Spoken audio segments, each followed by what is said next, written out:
All right. Here we go. All right, so last time. Here we go.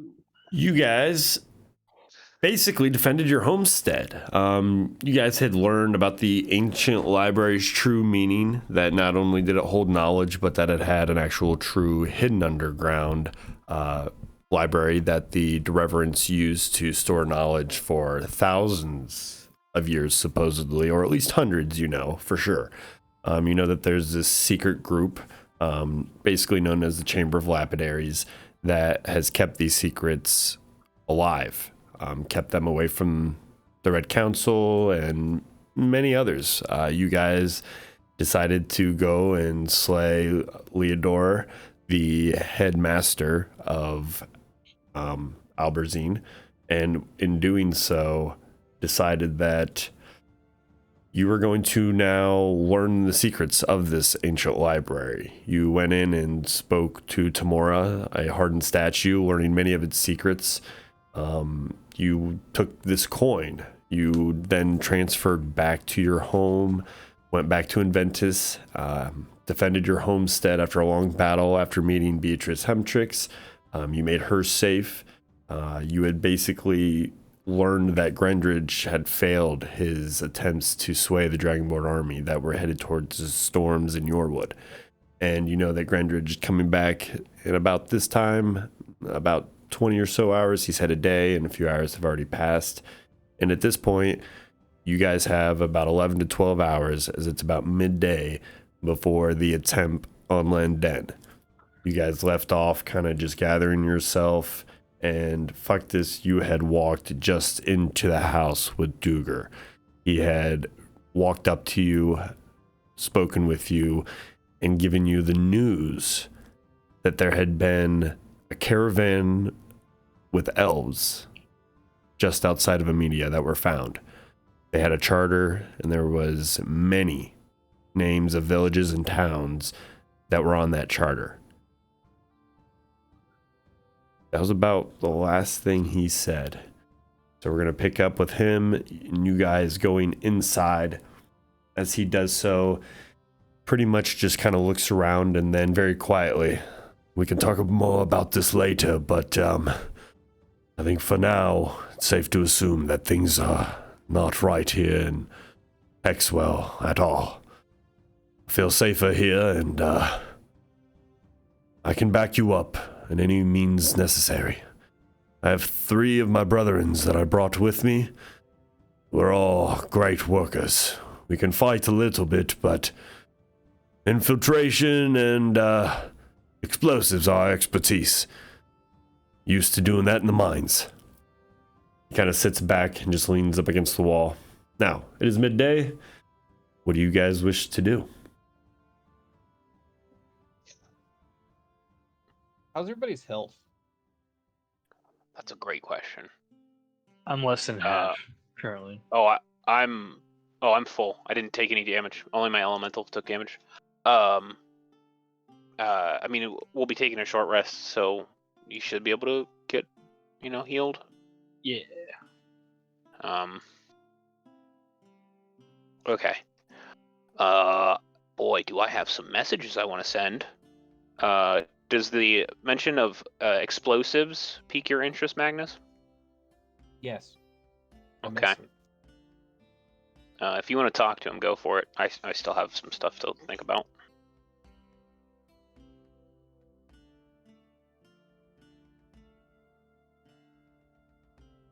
Or not. Okay, I will go send some messages. Yeah, I don't know. What Magnus stares into distance. Okay, all right. Contemplates war crimes. Bomb boy. He's excited. He's so excited he doesn't know what to do first. Dude just looks My eyes just glazed over. You're like explosion. Are you guys all now in the same room? Have you guys all gathered together now? Yeah. Okay, all right, yeah. He's just basically looking at you as that just happened, like you're a fucking idiot, yeah. There's also a big boy we gotta loot. What is big armored dude have on him? Hang on, let me pull that up. Explosives? No, he Didn't had forget, already wrote it down. he had already used his 2 grenades that they had already accompanied. You guys looting through. I think you did find 2 grenades though. Yeah, I had 2 grenades. I was hoping for more grenades. Nope. No, going through, you see that he does have half plate armor, quite pristine. And going through, you notice that he's wielding quite a large magical, what looks to be like a hammer. You guys take a few moments, you look it over. Nothing out of the ordinary, though you notice it has some weight, and the immense, I'd say, weight to it, and just the craft in it is. We rolling 3d10 for. Health. Okay. Oh, okay. Is pretty used. Like, he's beaten quite a few enemies or slain quite a few individuals with this. You kind of look it over.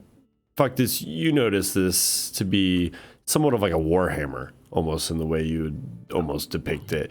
You see it with the almost like the, I'm just gonna say it, the shaft of this is pretty long, and You say it has a long shaft? I am. Hang on, I'm trying to pull it up here.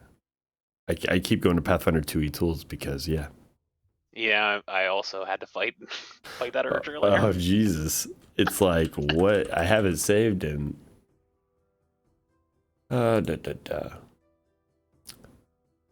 has, hang on, I'll give you the rest of this stuff because I have it right here. He has 500 gold that is basically mixed, or about 500 gold of like rings, adornment of jewels, and you see that he has like this very nice inscribed like undergarment, like a towel almost is the way, I guess the best way to describe it.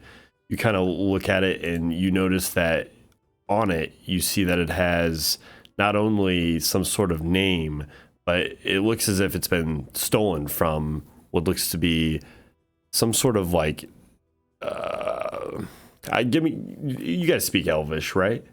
Who speaks Elvish? Does anybody? I do, I believe. You would notice it. You see it's some sort of Elvish word that's been ripped in half. You look at it and you're not 100% sure of its meaning, but it's one of the first, I'd say, maybe symbols or emblems as you kind of turn it over and you see embroidered Roxalia in like a golden and greenish embroidery in this bright orangish lettering. You look through and you notice that it is very well made, and this alone would probably go for a couple hundred gold in itself. You go and you look through the rest and there's not too much. You take a moment and you look and you notice that as you guys go through the rest of these bodies, they all, at least some of them, have some sort of powder on them that is explosive. That's about the most, I'd say, importance of it. So he had a fancy garment or towel that had some elvish symbols and specifically the word or name Roxalia on it. Mm-hmm. Interesting. Okay. Ooh. Hang on, give me a second and I'll link the weapon in Discord.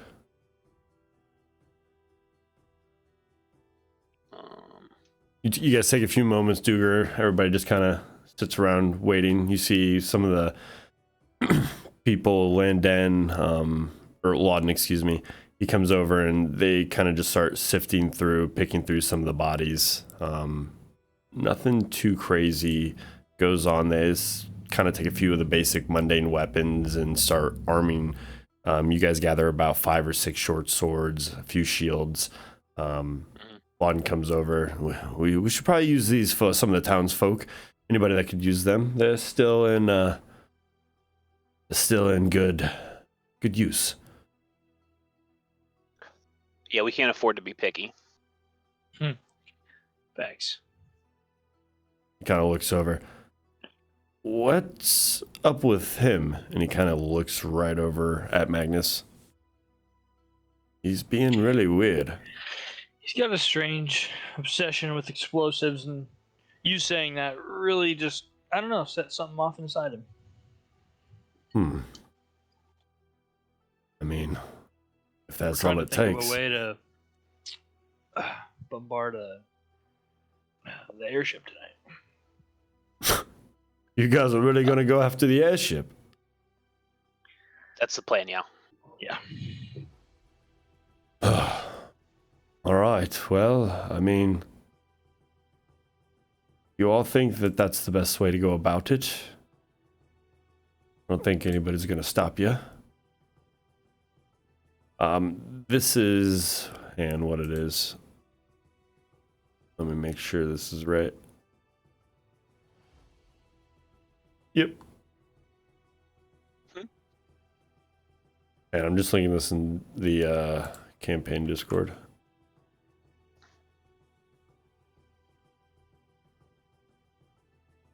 Don't look at it though. You guys don't know that yet. You guys gotta identify it. This is the Warhammer? And then I just won't look. Yeah. Wade's already looking. I can already tell. Wade's already looking. It's a Warhammer that does 1 billion damage.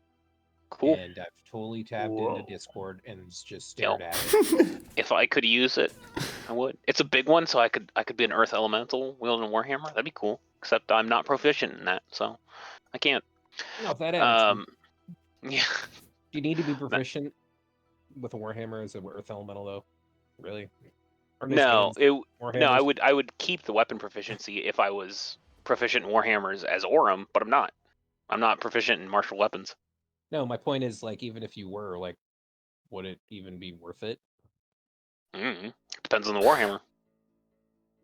True. All right. I think with that taken care of, Okay, let's take a log of what we got right now. Because we got 12 hours to take down an airship, possibly fight a dragon, and a blood mage. yeah. Duger just kind of looks.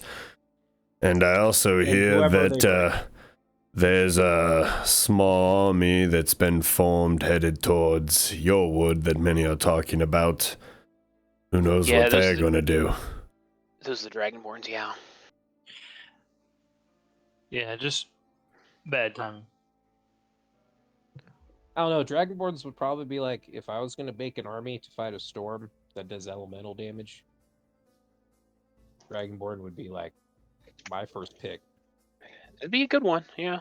Yeah, you're not wrong. Dennisthine comes kind of walking down. So, what's our next approach? We need to at least act somewhat fast. You wait a few moments and you see this halfling, the old one, Domro. He kind of walks in, Delphine, the large furbog. Yeah, what are we gonna do?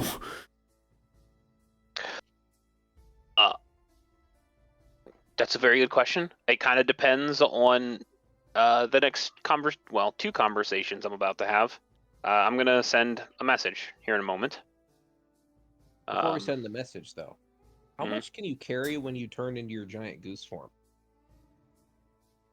A couple 100 pounds? No, several people worth. Yeah, I think it was like 700 or 800 pounds. If Something you along that got line. That equivalent amount of weight in black powder. Where is that going to come from? How big with money? We have a wand of teleportation. I mean, you're not wrong, I guess. Where would we start looking for 700 pounds of black powder? Well, Fuck This told me he did a journey in a mining town before it got ordered by goblins. We'd probably go scout that out and take any black powder that's in the ruins. Oh. I mean, how are we going to carry it back? Just teleport it back. You're more than welcome to attempt that, I guess. But would an explosive that's would like 700 pounds of black powder be enough to take out a ship? Don't know. Depends if it got lucky. Duger? Well, I don't know about that much. It's maybe on the ship, spread out evenly. If you're hitting it with a direct force, could probably do a lot of damage if it's centralized. You hit it on maybe the end or the bow, might not do quite as much damage, but try and split it in half, could maybe do quite a bit. Do you have anything? Do you have anything that could maybe amplify? Like, what if you had something to hit it with, or a second explosion or something, in case the first one didn't work?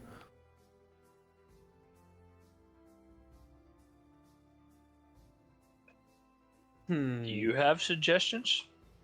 I mean, Or projectile explosives? you say we're on a time frame. You see Dennisini kind of moves forward. Yes, dwarf, no games, straight to the point.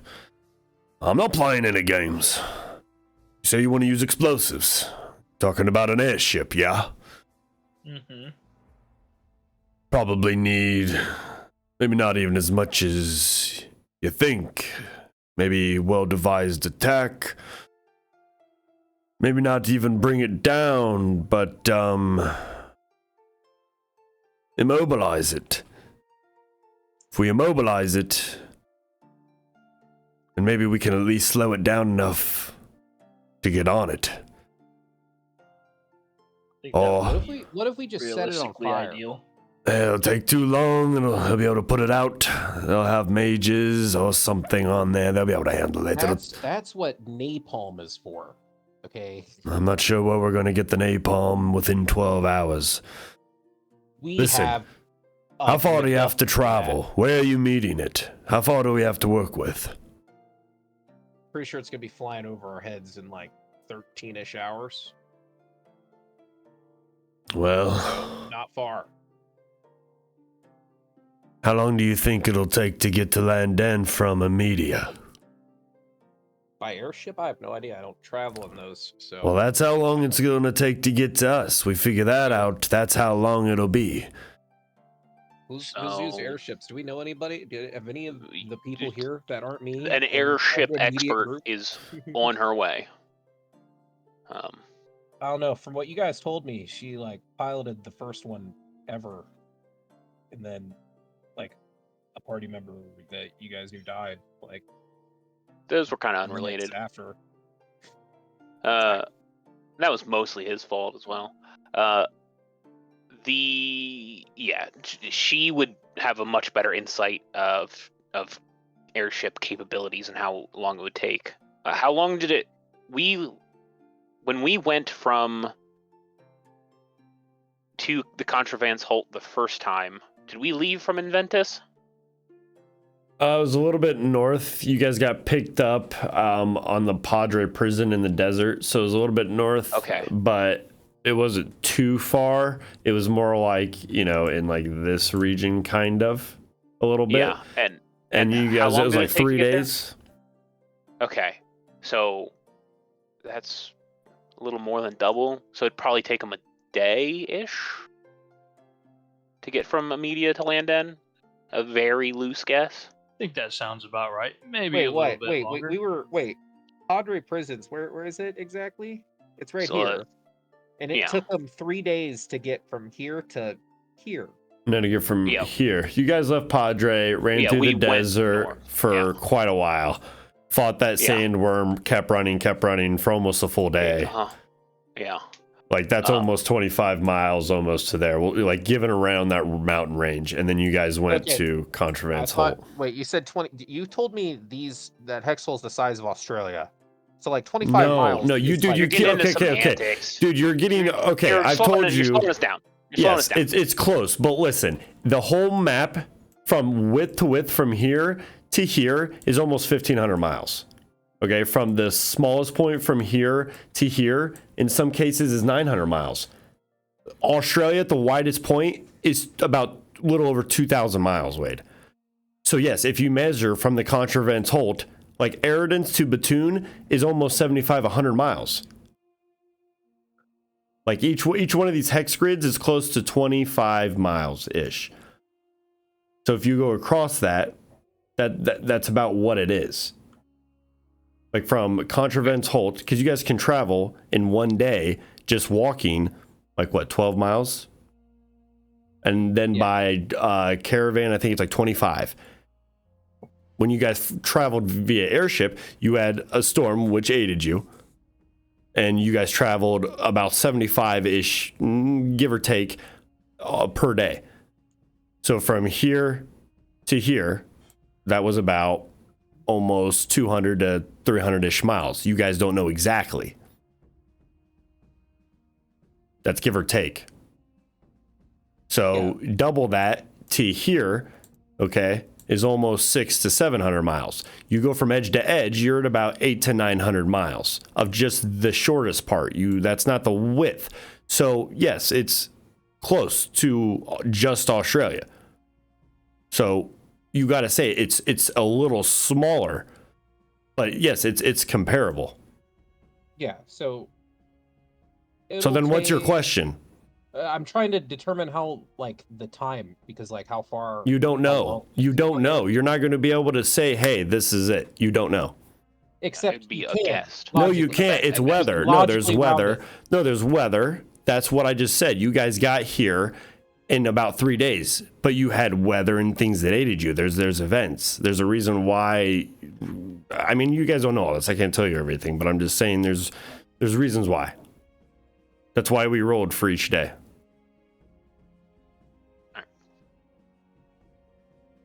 So, you got any other questions? Yeah, we asked how long it might take. Who asked that? It was Fuctus who asked that? And where was this point going? Was that right? I think you guys were trying to figure out when, from a media, it might fly over Ventus. And he said it could be, yeah, it was Duger who asked. Right. If I recall. Yes. Yeah. Okay. Yeah, the best guess, day. Maybe more. Probably more. Probably less. I don't know. An expert might know, and she's not here yet. So from the time that they're going to leave, you know that you have at least, you at least have 6 to 12 hours from midnight to then. So from now to then, you almost have what? 16 to 24 more hours until they're right above you, possibly, if they fly directly this way. So. That's a good point. It would be illogical for them to not fly over us because the weather conditions of Venice have cleared since we fought the storm. Dennisine just kind of from Amedia to Landon. Dennisine leans in.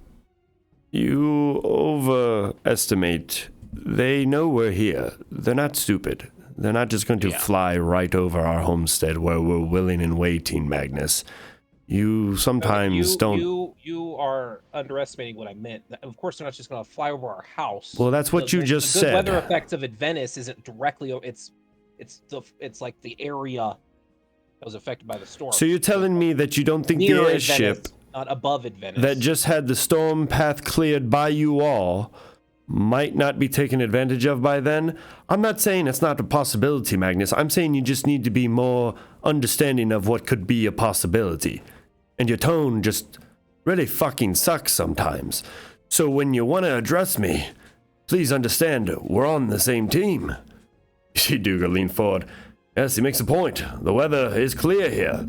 They could very possibly come this way. But they also know we're here. So if they come this way, they might be ready to just full-on attack us. So we might not even want them to come this way. Maybe it's a good idea we lead them away from Inventus, try and catch them on the outskirts of town if they do. Do we really want to fight in the middle of town? Not particularly. I was hoping to catch them before they reached Inventus. Yeah, between honestly, Venice and Amedia, it's. So Magnus, if you had it your way, lay it out.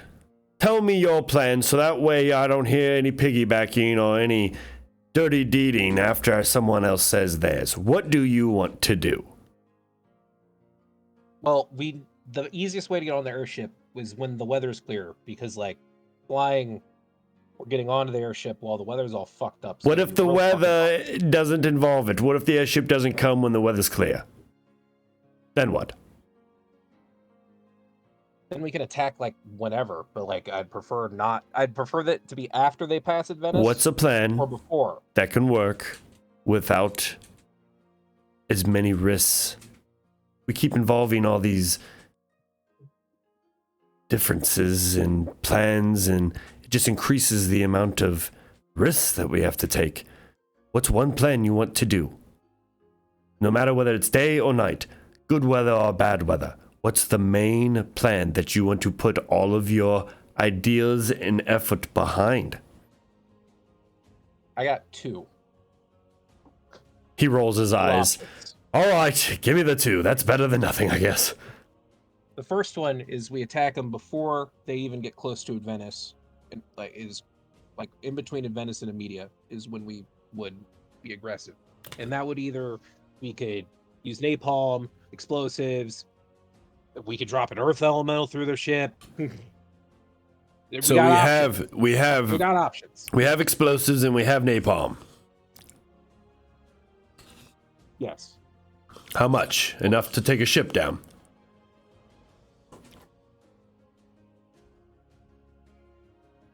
We'd have to. I could try to conjure up some extra things as well. All right, so that's the plan. Earth elemental. I guess that's plan B. If both go to shit, I guess we just chase after it. We could do both. Second plan. Hit me with it. Is we allow them to pass by at Venice and follow them and wait for them to engage the god-slaying army in Land End and then blow up their ship. But that's also at the eye of that, winter storm that's fucking up everything. You see Duga. Yeah, fuck and that. And there's a god-slaying army. He kind of just looks down. Listen, I don't know if you've heard about Lenden, but some of the stories I've heard, it's so fucking cold there that the wind chills you before you can even start moving again. Pick up one foot and before you put down the next, you can barely do so. Only the metal ones are moving there. That's neat. So, I would say that if you wanted to wait until they got there, they might have a plan of their own. Something that we aren't ready for to get to the heart of that storm. I'd say they'd have to. So maybe we shouldn't wait until they are able to act upon their plan. It's only my 2 cents, Magnus. Both plans I think are good, but that's all I have to say. I think the rest of you need to decide now, as we are now just wasting time and we need to prepare. Inventus is starting to defend itself.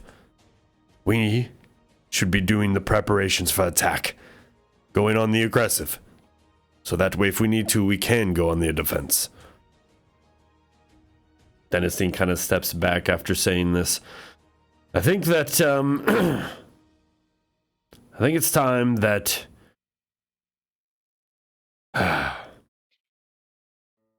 only have I been helping form the army and the militia over these last few hours, they're going to do well. But I know that you're going to need more help. You see Duger step forward. I'm going to help. My 3 men and I will be able to do a couple things. We have some explosives, and we can launch them maybe 50, 60 feet in the air at most. If we could bring down that airship a little bit, that'd be great. Dennisine just turns. I must go help with the army some more. Prepare for what is to come in Inventus, in case the second plan does happen and they fly right over Inventus. Must make sure we are ready. You see him walk and he goes and walks right out the door. Percy, you hear kind of fiddling in the back as the rest of you plan. So, what do you guys want to do? I'm gonna go to the library real quick. That ancient one. Okay. Like immediately? And immediately. And I'm gonna search for books. All right, as you do so, you go down. Yeah. You see that there are just roots, same library, all the way through. But as you see, there are just roots bound and ripped through some of the walls. Everything, though, perfectly fine. You take a few moments. You wait. You see as you enter, your hand starts to glow in the symbol. You see Tamora, the statue, starts to liven. And as you say that, you ask Tamora, what are you acquiring? If there's any historic explosives or concoctions that could take down an airship. I don't know how to word that question. It's been done many times in history. Almost to the fact that they've taken down things known as airships and things known as space pods, or space ships, as they have been referred to.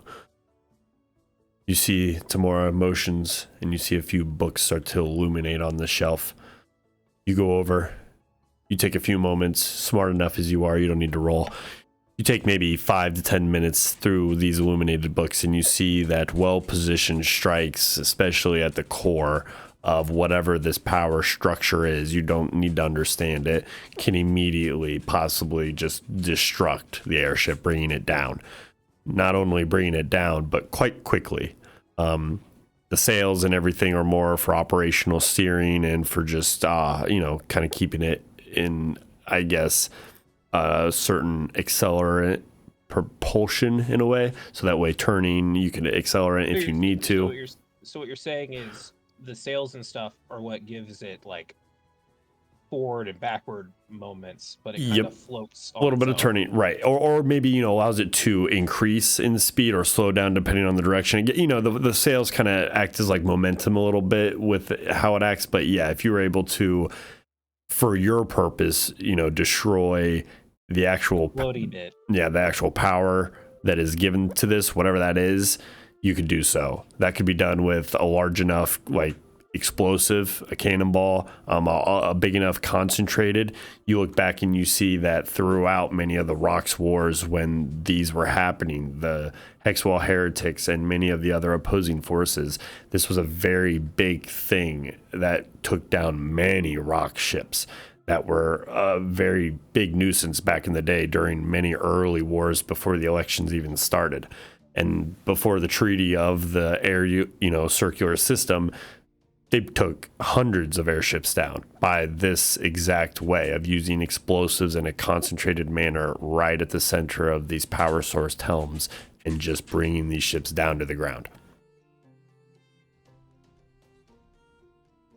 Is there any that like explains the type of explosive used specifically? Like any honorable mentions? There's words that that many homemade concoctions in almost every manner were made, but it was a different time. Do these have names? Some. This would be an intelligence check. You see names, but that guy, sorry. You're good. You see names, but they are, I would say, very indifferent to you. 14? Yeah, not enough to notice some of them. You notice a few. You can kind of put together like maybe some, black powder and mixed with some magic, or just raw magic has been used. That can be powerful enough if potent and strong enough and enough damage is done. But you notice that in some of these instances, there's references to these random space pods in some of these books, and it's way above you. You hear words of like plasma and all kinds of different iterations that are just way beyond and above you. You have no idea how these are made or where these compounds or anything is really even found. Hilariously, I don't need to know how they're made. I just need to know what the bomb's name is. Well, you see these words. I mean, you just have no idea what they are. So, like, it's like a plasma bomb. Right, above table, it's way futuristic. It, kind of is what I'm implying. It's just your character kind of doesn't understand it. It reads the word and can kind of, read out, plasma, but it doesn't really understand what a hyperbolic, you know what I'm saying? Like a Yeah, nuclear warhead. I don't know what Right? that is. Yeah, exactly. So Sounds dangerous, though. Let's conjure it with the magic book. I'd say over like 5 to 10 minutes, you kind of go through, and as these 3 to 4 books kind of are illuminated, especially within these texts, like Tamora is literally giving you like the page, illuminating text, showing you the pages, the references, speeding up, expediting this immensely. And as you see this, you gain this knowledge very quickly that it can be done. It will take a skilled team though, and powerful, Or a big potent enough bomb. explosives. True. skilled or just beat the problem to death. You see Tamora, she Because- kind of bows. Hopefully this answers your questions. Thank you. I'm gonna go tell the boys. All right, so you relay this as you're walking back through the underground tunnel back to your homestead. So, what are you doing, Orm? Orm is gonna go. I believe there was kind of a room described last week where we kind of all met up, and there was some, like, I don't know if it was maps. It's where we created the. Do we have like a central command? Do we have like a room? Yeah, do I have? I think I. Yeah, you guys do. Oh. You do. You have it on your second story, I'm pretty sure. Sure, I will go there. I might need a second one of the message earrings on hand. Okay. Because I'm about to make some calls. Okay, I got you. By the time this is, because if I recall, I sent one last week, or the last time we played, I sent one. I thought, but by the time that all of this has happened, I've probably regained it back. So I should have 2 charges on the one I'm wearing now. So I should be able to make both. Yeah, sure. You're good. Okay. I will take a moment to steady myself. I'll find a nice comfy chair to sit in, but I will not get comfortable. I will be on the edge of this comfy chair, Okay. probably elbows on knees, hands clasped kind of in front of his face. And I will send a message to Toronto Rocks. Okay. All right. So you steady yourself, thinking. All right. You say? Toronto Roxalia. I'm Orm of the Moonlight Marauders. I seek the destruction of Relenov Draconius and the restoration of your allies. Ganon, Lazuna. Interest peaked. And that's all I got. And then I will wait for a response, hopefully. Okay. There's nothing right away. You wait. You keep waiting. You wait as long even to hear Magnus come walking back up the steps and back through into the lower part of your homestead. You hear things going on outside. You keep waiting. Almost an hour goes by. Then another hour actually does go by. Things start happening around, and people are kind of waiting, wondering what you're doing. Some people wait. You hear footsteps outside your door. You don't move. You don't say anything. And then you wait a moment, and you hear...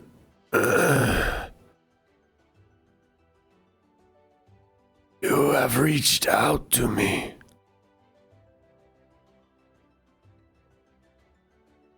I wish to speak with you. You know the names of my comrades. You hear a long breath, and then you feel almost like there's another pause.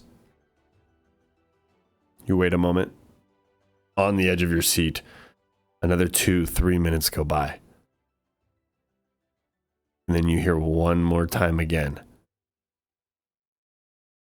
Make your way to the border of the Rocks region. Here. Near the Ashen Pass. I will accept you. 2 moons. That's all you hear. Okay. Neat. All right, 2 moons. Meeting with Toronto. You hear on the outside of your door. You all right in there? You hear Lawden kind of say, and you hear Duger definitely listening in. Yeah, what's he doing in there? You then hear Fuctus also listening, and is there right behind. Jesus, have none of you heard of meditation?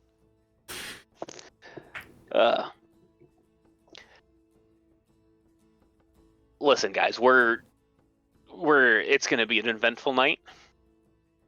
It's very busy, a lot of stuff to do, but don't get lost in the chaos. If you need to take a moment to center yourself, do so. And then I will get up from my comfy chair, and I will immediately send my next message, and this is going to Grimbraw, the individual south of Media. I believe he's south of Media. Yep. It's Orem. 10-ish hours ago, elven caravans leaving Amedia carrying bombs are targeting innocent towns. Please help. The Red Council has to end. I owe you one. And that's all. Very quickly, you hear, we'll handle it quickly. We'll respond when we have more information. Good luck. Okay. All right. I think that was the only 2 messages I fucking cared about. What Alright. else was on my to-do list? Question, Orem. At this point, you guys do anything else while he's in here sending messages? I've just been muttering about explosives and plans this whole time. Duger's down Did there you- talking. He Are you agrees. back from the library? Yeah. Okay. What'd you find? I found that most airships, the thing that makes them float is usually in the center of like their entire structure. So as long as we like blow that shit up, that shit's coming down. My question for Orm though is like, can you set off explosives when you turn into that giant rock monster? I mean, I don't see why not. I have hands. I mean, if it's a big enough button, you know. I retain my intelligence. I would understand how. I mean, you show me how the bomb works. I would understand how the bomb works. Okay, we just need to make a real big bomb, and then just drop you through that bitch. And just after you hit the deck, and like, because it's in the center of the ship. Are we gonna give the second- Covenant their bomb back? Yes. Yes. Yeah. Yes, we are. That's the plan. So you see the big bomb. You're gonna drop through it, puncture the deck as an earth elemental, set off the bomb. Hopefully, you continue falling through it while it explodes. I feel like we have two simple yet effective plans that you're trying to combine, making them more complicated and more risky. It's not more complicated. I mean, it is more complicated. It is. It guarantees the ship goes down. Yeah. Like if we drop a bomb on the deck and we don't hit the floaty bits, we're just gonna slow the ship down. Yeah. And if we drop you through as an earth elemental and you miss the floaty bits, you're just gonna fall through the ship. Mm-hmm. So why don't we take the positives of both plans and just put them together? Yeah, we'll have to see if we can. First, we need a big bomb. I'll leave that to you. I believe I have to run into town. I gotta go to Inventus. At which point, Orem will. Yeah, he'll wild shape into something fast. All right. I think honestly, his fastest form is actually probably an air elemental, and so he'll just fly to Inventus as quickly as possible. All right, you Shouldn't take see that long. a bunch of people at first with swords and armor. Nah. Oh, they're terrified, and Yeah. then they notice, okay, it's you, scarred for life, being Inventus over the storms. Uh-huh. As you get closer, though, understanding it's you, you're fine. You go into town. You notice that people are preparing for battle. You notice that a lot of the town in the center, everything's been evacuated. Many buildings and things that aren't needed are being uprooted and being boarded up. What are you looking for? I'm looking for Liam. Liam is actually helping with some of the efforts. You see him over. He and Red are kind of just helping about. You see that he is helping some of the blacksmiths work through and take care of most of their things. You go over and you find him. He turns around. He looks up at you. You shape down? Yeah. Okay, you do so. How you do, Orem? Fine, I suppose. What can I help you with? Man, I need a lapidary. I need someone possibly skilled. The grin widens Yeah. as Yeah. you just I start, need a man of your talents. start lathering them up. Well, how can I help you? We've already discussed it, but you've already created this kind of moonlight gem, which is wonderful. I got one more project for you, and it's kind of a rush order. I don't know if it'll be doable, but I trust you. What can I do? And I will take off the gauntlet created by Cassandra Volt. And then I have Conflux in some form or fashion. I know I do. Yeah, I think you do. I can't remember where I got it. Is it the Conflux dust from the Elemental? Yeah, the I want to say it elemental, was. yeah. I want to say it was the dust or something. Yeah. Yeah, it was like 2 handfuls of elemental conflux. The dust from the elemental, if I recall, something along that line. Yeah, I remember. And yeah, I will hold these items out to him and ask him what he can do. Kind of looks him over. If I know, I can form that dust into some sort of billet and draw it out, add it, possibly what you have there. The only thing is that I'm not exactly sure what it will do. If I do this, there's a chance it could destroy that piece of armor you have there. But know that I don't know what that dust could do.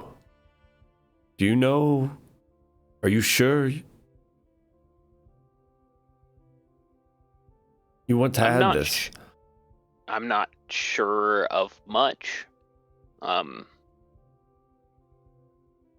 I know that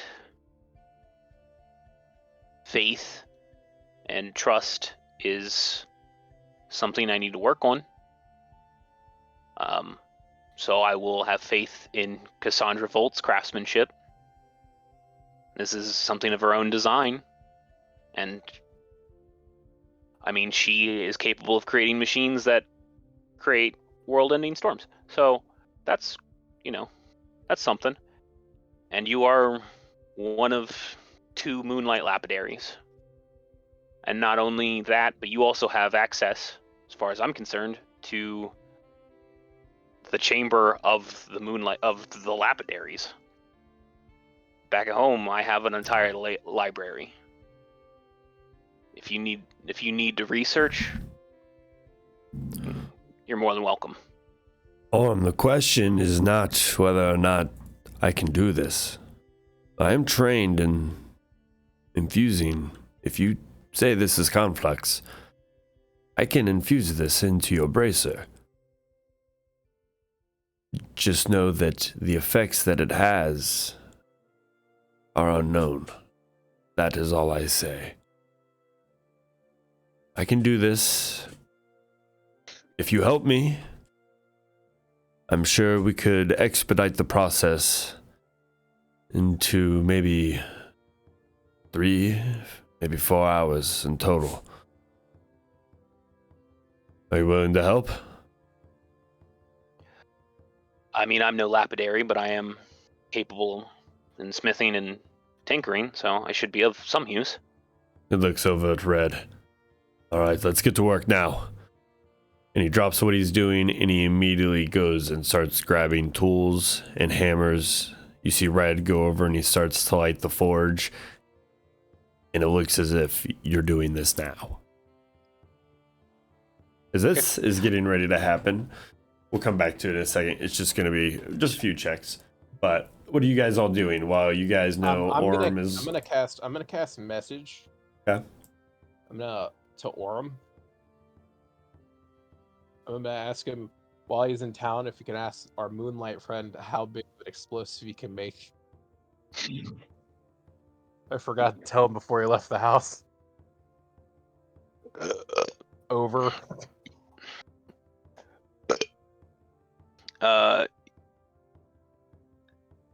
I mean, I'll ask, but yeah, he's kind of busy.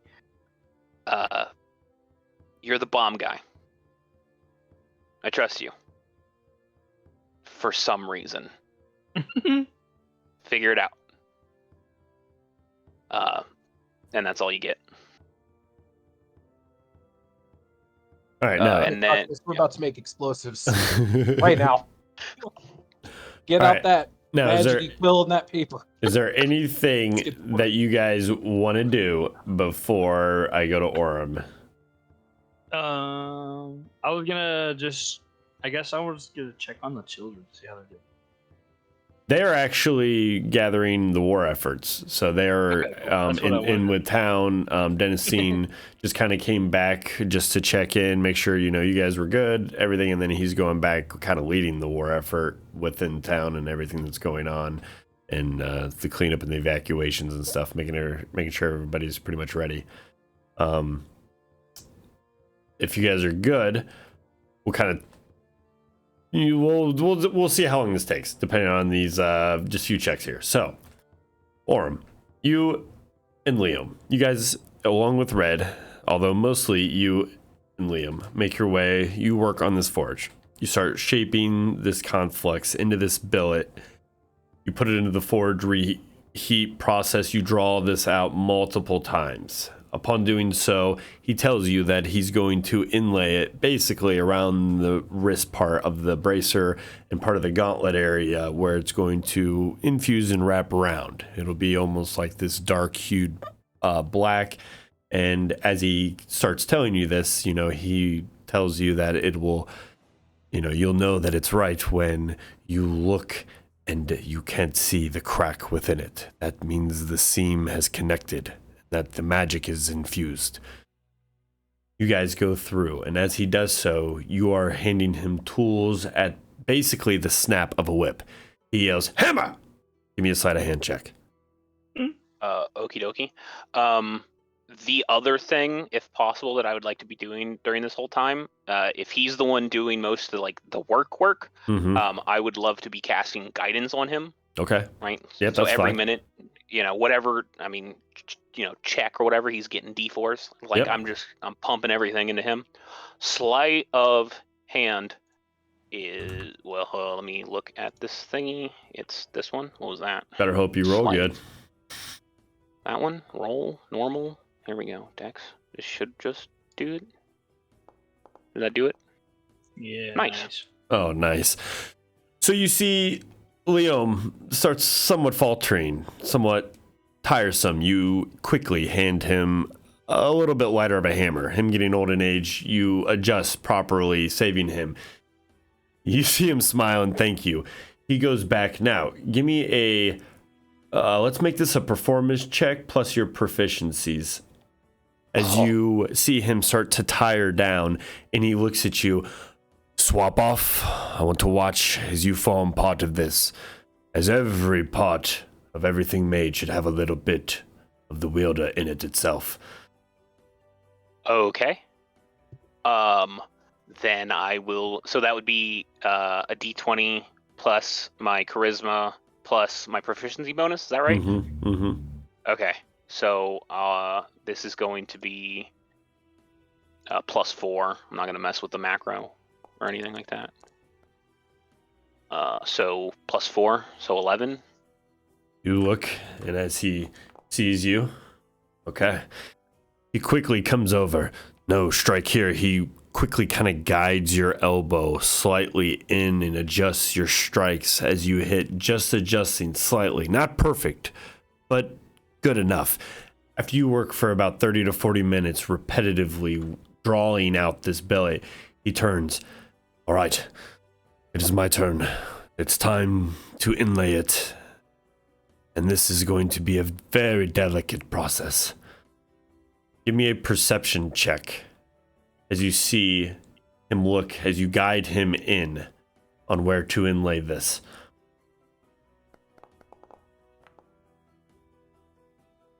As you do so, he looks down. Okay.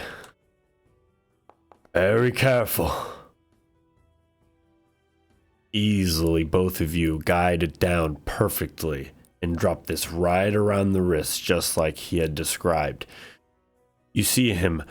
All right, take that hammer, Orem, and right when it's about to be done, I need you to tap it just together at the seam to cure this bond. This is very important. You see as he goes down and he sees as basically the seams are about to come together. You're waiting. Give me a performance check. Or actually, let's make the sleight of hand. Plus, Thank God. Yeah, I'll give you +2 because of your smith tools. So just add a +2 to whatever this is. And then, as he notes the import of this, can I cast guidance on myself? Sure, I'll say over the process. This will be a couple hours, so yeah. Cool. Oh, not that one. Oh, Jesus. This will be the last roll. So it'll be sleight of hand. Okay, Williams was okay. Oh, nice. So this is 16, and then I get a D4 from guidance, which I don't know how to roll. D4? Nope. That do it? So 24, then +2 because of the smith's tools. So 26 total. So you see, he doesn't line it up perfect. But you, seeing this, you very quickly kind of, as he did to you, move his hand just at the last moment before you see part of this billet meet your gauntlet right at the wrist conjoinment. And right as it does, you take your soft hammer and you tap it together, and you feel this ping and this almost vibration rings through, and you see the third gem illuminate. You see as it sits there, he kind of leans back, sweating. Both of you somewhat exhausted, but it's done. He looks at you. Good job, Orem. We've completed this. You've done well. And you have now upgraded your actual gauntlet. And I will link that to you now. I was wondering when you were gonna do this. Very nice. All right, so while he was doing that, hang on one second, let me link this to you. What are you guys doing? Okay. Fuck this. What's up, yo? Okay, so I have these 2 grenades, okay? Right here. You see these? What are Yeah. these called? I think I just wrote them down as grenades. Do they have a name? The ones I got? I don't remember. No, they're just grenades. Okay. They're just grenades. Yeah. I have an idea. I want you to make. We'll wait until Orms get back before we can do this. But my idea is we make 2 of these, but for a large creature to use. So we drop an earth elemental that's double fisting large creature grenades. I think that's my idea right now. Okay. Those grenades were pretty gnarly. Yeah, but imagine if they were built for we like upscaled an them. overthrow. Yeah. Yeah. I think attuning with these processes, I could attempt to make that happen. Hopefully successfully.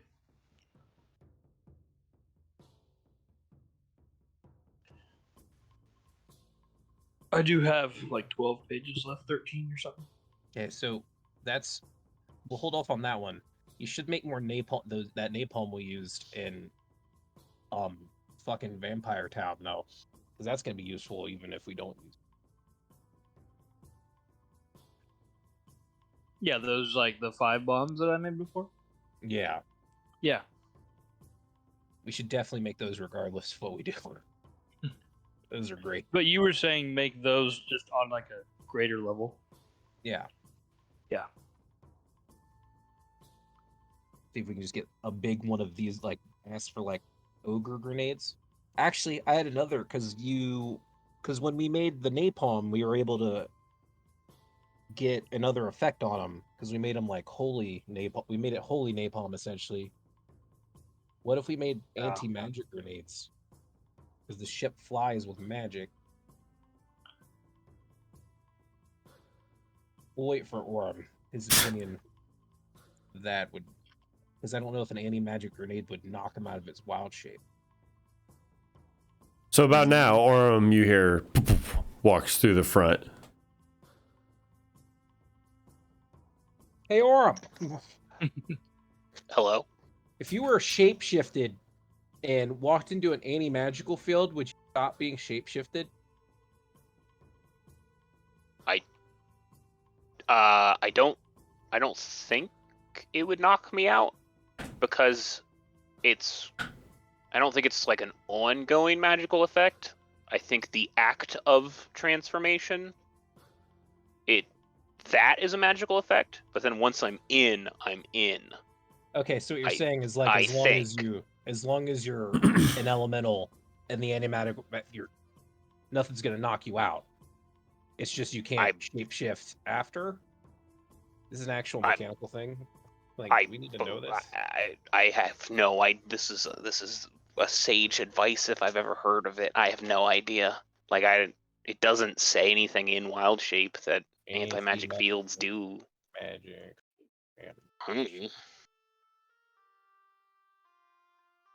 This is some weird ass shit. Correct. I mean, I would say if you shapeshifted. This is the fucking this is the Twitter. Let's see what it says. Wild Shape is suspended in an anti-magic field. What does that mean? I don't Cancels. know. But it would be like you'd blink out of being an earth elemental and then back once you left the field. Kind of what it sounds like. Yeah. It means when you're in it, it would just be your normal form. Even if you changed, you could change, but it wouldn't do anything. Okay. So anti-magic is out. And by the way, you guys are about for almost about 5 hours in now. After all of that and everything, the library and everything, you guys are about 5 to 6 p.m. now. I What's never. your opinion on big grenades? Sure. I never got a link to my new shiny gauntlets. It's in campaign 1. Oh. Sorry. Yeah. I had to upload it as a file because the text was so long. Oh, okay. Neat. All right. Awesome. That's not what I want to do. What did the upgrade do? Not a clue. I haven't read it yet. Talk Tell amongst me. yourselves while I do that. Okay, so let's give. Wait, we need your guidance though. Can you cast guidance while you're doing all the thing you're doing? We need guidance for the napalm making, because we're definitely making that. Yeah. I'll guidance. Fuck this. Okay, so your guidance, fuck this. Large. We're doing large bombs. We're doing napalm We're first. doing large bombs. We're making bombs in the house again. Yeah. Striking ley lines. I'm imagining like barrels that I can just like. You know what'd be Attach. cool? If we could I don't know. somehow move the ley line and make it a bomb. What if we did like Jesus, no. Duger just looks at you with a crazy eye. I don't know what this ley line is, but you're already fucking crazy enough. I'm watching you with those bombs. Did the unstoppable drinking and the tinfoil hat give away my manic state right now? No, I'm used to seeing some crazed dwarves after working in the mines for years, but you're starting to top a lot of them. So we do if we do bombs, if we do barrels. What if we put like a bunch, like, or like 5 or 6 of them in a net, a giant net, and like, if Orem is a goose or whatever, he could carry this net of bombs and then drop it that way. But so like carpet bomb the ship? In a Is sense, what you're yeah. saying? Or if we can, if We'd you have can, to like, we'd have aim to for the see how center. many bombs you can make. Like if you wrote a case of these grenades I have, like how many like, because that could be We talking a 6-pack? We talking a 12-pack? yeah, like is it gonna be like a 6-pack of nades, or is it just gonna like shit out like 100 of them? You know. And those napalms, those are essentially carpet bombs if we airdrop them.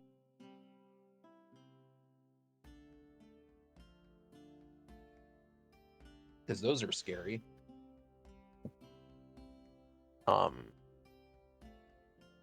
Yeah, let's So just do what. What if I what- tried to summon like let's say like 5 barrels of like gunpowder, or like you said, the black powder?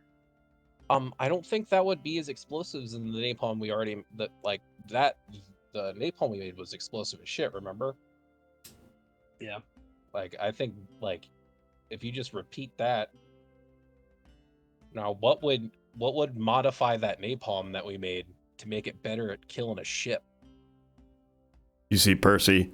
A lot of it! Something! You're gonna need a lot! Oh, sorry. My 2 cents would just be, something that burns forever. Maybe. So you're saying we should make thermite. Or, I don't know, just, if you're gonna write something, you're gonna wanna, magic is pretty finicky, so always include, random flavor text just in case it happens. Like, let's be real, have you ever created something from that and it got exactly what you wanted? I mean, no, but every Just a time that's couple happened, times. Okay, well, I mean, it's been a good thing. well then just maybe write down exactly what you want then if it has happened that way. like it's always happened. It's like, that's not what we asked for, but it's always been better than what we asked for. So I don't even know if thermite, did I see thermite in the fucking explosives? Probably if you It's glance not, quick yeah. enough. Oh god, we're making thermite. No, you did. I'm saying in that one book though, you probably saw reference to it somewhere. Oh. Isn't thermite just a rust bomb? Anyway, That shit's scary as fuck. So what are you doing? You making them? You writing it? What are you guys doing?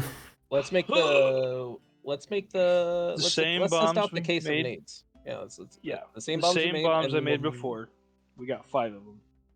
Yeah, The so ones that let's- you but, dropped on the house in Yes. okay, when you guys But were we're okay. trying to. I want to like upscale them, like Yeah, because we made like holy bigger in napalm last time. size.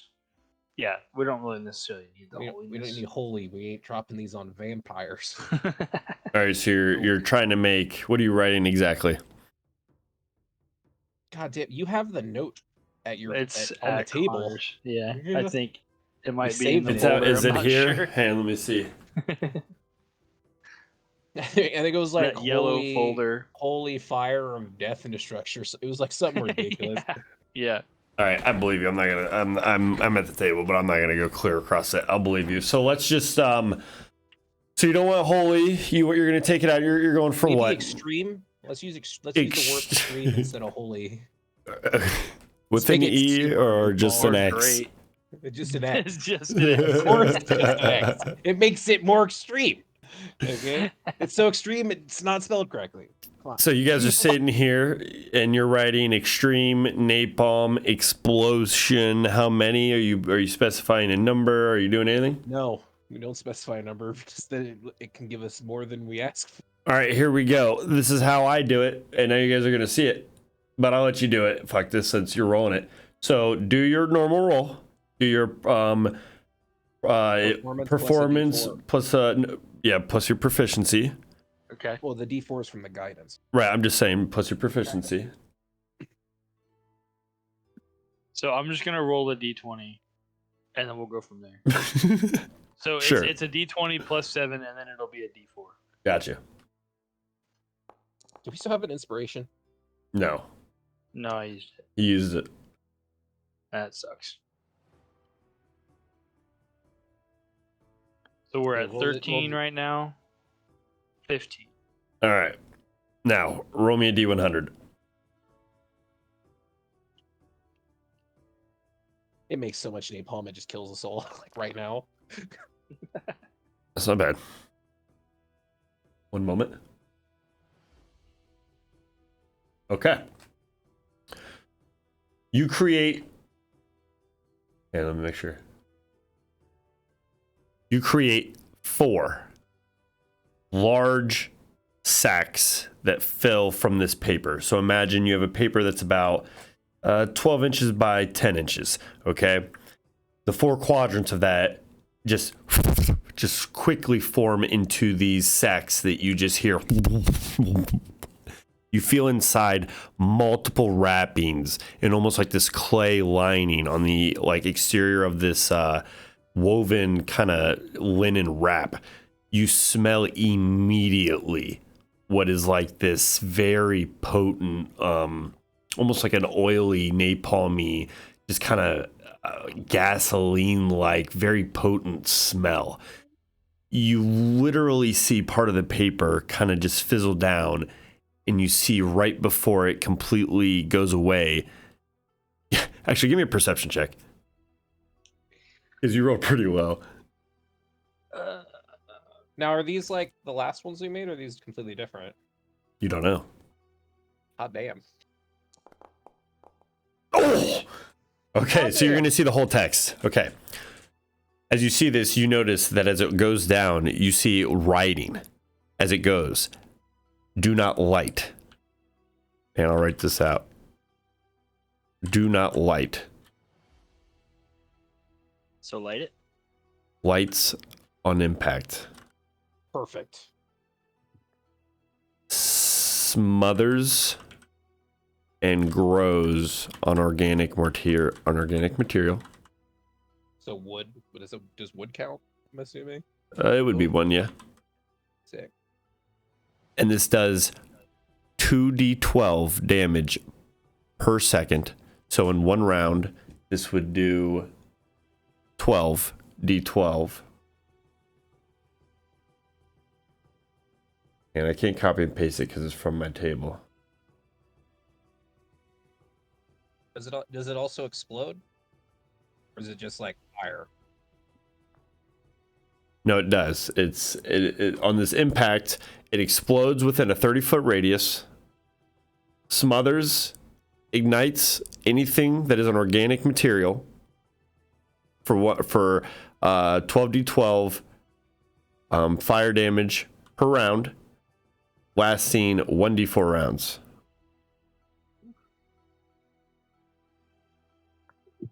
And there's four, four of these, Yep, 4. and they be big. Imagine like a little bit bigger than imagine like 2 gallons of milk, kinda. So like a little bigger, basketball or bigger? Bigger. Basketball or beach ball? Or in between? Like in between. Okay. Like 2 gallons of milk, like a little bit bigger than a gallon of milk, you know? Like, But a gallon of milk ain't round. Why'd you use a gallon of milk? because these aren't round. These are like in a sack. They're like buoyant on the bottom. You know, they're like sitting on a table. Anyway, technicalities. So these are formed. You literally wait. These are not to be lit. That's all you really read. Do not ignite these. I'll just say it one more time. Or it'll be. Do not ignite these. That's about all you really know. Now, is it do not ignite these because You don't know. it'll explode? I already or do gave not light you these above because it'll table ruin stuff. I already gave you above table stuff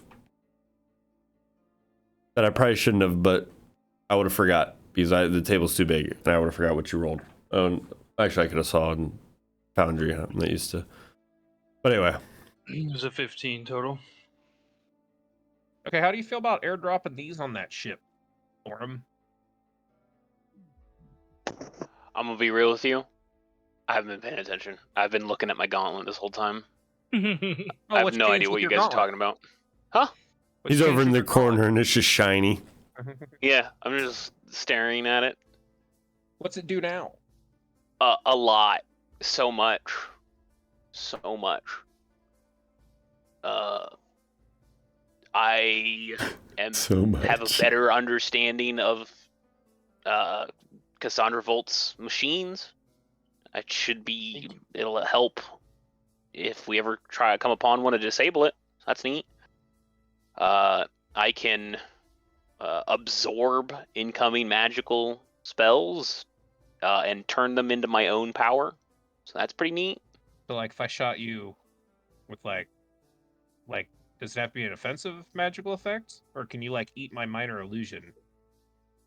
It would have to be a spell. And I can't just do it infinitely.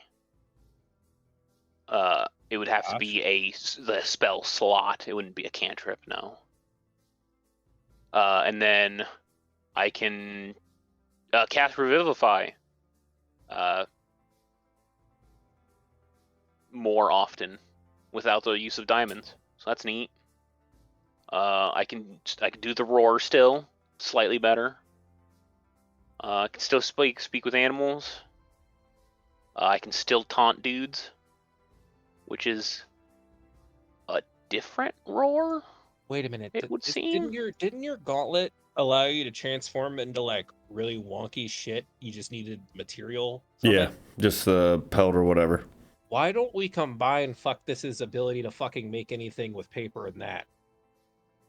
I mean, I can. Wait, you from can my have an understanding, inspiration for that one right there. Does it? It's just beasts, though, right? Yeah, it's just beasts. I mean, I can already turn into most beasts. Yeah, but doesn't it allow you to, like, turn into beasts stronger than you currently can? Oh, Hexwell. Yeah, it's Hexwell. I mean, technically, Hexwell's snowy. There any mammoths around? Give me I don't know. Give me a. That's the point. Like, we can use the magic paper to give you a sample of a creature that we haven't met Mm-hmm. or that Yep. is extinct and doesn't exist anymore. Exactly. For the Make a library. beast mode. That's what I'm saying. So that's why I was like, yo, taking inspiration. He put it all together. I literally wrote that. I'm like, well, one day maybe they could do something with that. I mean, that's a possibility, but that's up to you. That would have been, like, neat a couple levels ago. But I'm not gonna lie, the elementals. Oh yeah, they're fresh. Well, so but this doesn't require Does this let me shapeshift without using wild shape? I'm pretty Thought sure. that was implied. Yeah. I Oh. thought that's what it did. Yeah, it gives you a free wild shape. It gives you like Oh. one extra wild shape. So instead of See? having 2, you'd have a third one, I think. Didn't know that. It just Yeah, I thought and it just expanded on my existing wild shape, not give me more. Oh. Never mind. Yeah, it gives you like a Hexwell shape change. So on top of your 2, your wild shapes or whatever, it's like a Hexwell wild shape. Oh. Is that a charge too, or is that just a natural inherent ability? I'm pretty sure it's just 1. You just get like 1 a Just one day. charge? Yeah, you just get like 1 a day. It's like an extra No wild charge shape. necessary. Dude, I didn't know this is how this worked. Or wow, okay, it worked like that the entire time. Yeah. Does it say Oh it my uses God. a charge? Does it say it uses a charge? No, it just No, says yeah, it it's- yeah. allows. Yeah. Oh my Yeah. God, You didn't can know just- that's how that worked. Yeah, you can just do that once a Oh. day. Man, that would have been. Oh my God. Oh my God. Oh my God. Then yeah. Whip me up a mammoth pelt or some T-Rex bones or something, dog. Yeah, I'll settle for Yeah, any of that business. But we need something super heavy. A mammoth or a T-Rex. Both would be great. I think T-Rex is about the strongest beast there is. Giant ape is up there. And giant ape has hands. You are not wrong. I've turned into one of those before. That required What is it? polymorph, but What is a T-Rex? You had to show they're me a picture of that. you didn't go into any of the Hexwell museums, did you? Yeah, You're not a book boy. I'm a nerd. We only have skeletons, but they're at least big. They kind of look like a dragon. No wings, short arms. I don't know. Big teeth. Huh. Is it Yeah. just beasts? I thought the Big as a fucking dragon? thing allowed you to turn into things that weren't beasts. No, Damn. it's just beast. Oh, No monstrosities for you. no, that'd be neat though. So you made some bombs? What do these bombs do? They go boom. Big fire. Big lots. Big fire. Oh, And they big explode. bomb. Yeah, so imagine like Mm. when we did that, terrorist attack against the vampires. It's that, except way more violent. Upscaled, hopefully. So we led to believe. All right, so at about this time, about another hour goes by. You made some bombs. We're getting to be, 6:30-ish, 7 Did we p.m. get another guidance on fuck this and try to make big nades? Ask for a case of these nades, please, so I can have them. I need these. So are you just going to use all my papers, or That's what it sounds like. Yeah, how I many? feel how like many- you use this papers more than fuck this has. Dude, it's because those papers give us, they're like a fucking MacGuffin of infinite usefulness, okay? We can Not MacGyver all infinite. our problems away. Infinite possibilities of these 11 more pages. The only possibility. I think he's is got 10. I think he had bombs. 11. I have to check. No, he had 12. I thought he had 12 before he made the I napalm. wasn't sure. No, Check. I think he has 11, and that was. Now you're down to 10. I'm pretty sure. Actually, it might even clarification. be 9 after the stones. So we're Stone? yeah, the earring things. You guys, That was 12. So That I was have 12 or 13 written down, or I have 13 in D&D Beyond. I might not have subtracted for the earrings. Which Let's would just be say he has 12. 10 in fucking. and then you just use that one. All All right, we're just at 10. Cool. Even. Yeah. All right, cool. So what you guys doing? You making more? You heading to the library? Magical artillery. I'm getting too into this. We're not doing that. Okay, because I don't even know how to I think shoot the artillery. bombs- That'd be a waste. I think the bombs will draw enough attention. Regardless.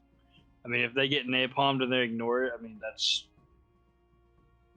feel like that's not likely to happen, but Yeah, but we need it. We need to fucking take down the ship, and this would just set them on fire. And we don't know if there's like a mage to put them out. I mean, like Duger said, if we damage the ship enough to hinder it, they It'll come down, I'm telling you. yeah. We need one more backup plan. I think we should still make the large nades for the Earth Elemental plan as a backup if this doesn't take the ship down. Digger just leans in. How about this? Give me some, any explosives, anything you got. Lead that second plan to me and me lads. Us for, we'll go with you, and, we'll go after bringing it down in case you can't. Okay. Now the question is, can you summon anything, Orm, that can carry these? I can summon a lot of things. I can summon a lot of large size birds, or like 8 of them, or I can summon one huge bird. We need to, because these are 30 feet. We need to cover as much surface area with these as we can of the ship. It's probably So a lot I of think birds. Give me a recall knowledge check, Wade, or anybody. I wish I could give these. What is that an in what? Yeah, give me like an intelligence check. I will let Wade go for it. You think that an airship might be anywhere from 20 to 30 feet. like wide. How long would an airship be? Maybe 5 to 10 feet. Has Vanessa ever shown up? Not yet. Okay, so we just She's fucking close. drop these on it. We're good. And with Vanessa's airship, we just come in after the bombs are. She dropped. should actually be showing up here in the next like hour-ish. And then Grendrich was also on his way back, yeah? Mm-hmm. Okay. Grendridge a little Yeah, bit but he said he unsure. was like a day out, though. Well, he was 8 hours away, but he said a Yeah. day out. So I cast my It's last weird. message you're not to sure. Grindrich and ask where he's at. Okay. Is that what you say? Yeah, where are you at, Grindrich? You wait a moment. I'm trying to make my way back. Should be maybe 2-3 hours. It's Wyvern's been hit. That's all you hear. Damn. Interesting.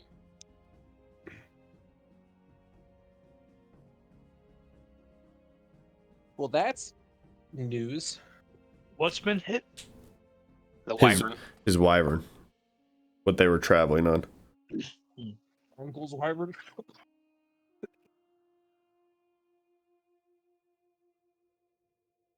What y'all So I doing? think until our airship gets here, we don't really got much to do unless you want to make more stuff with your magic pages.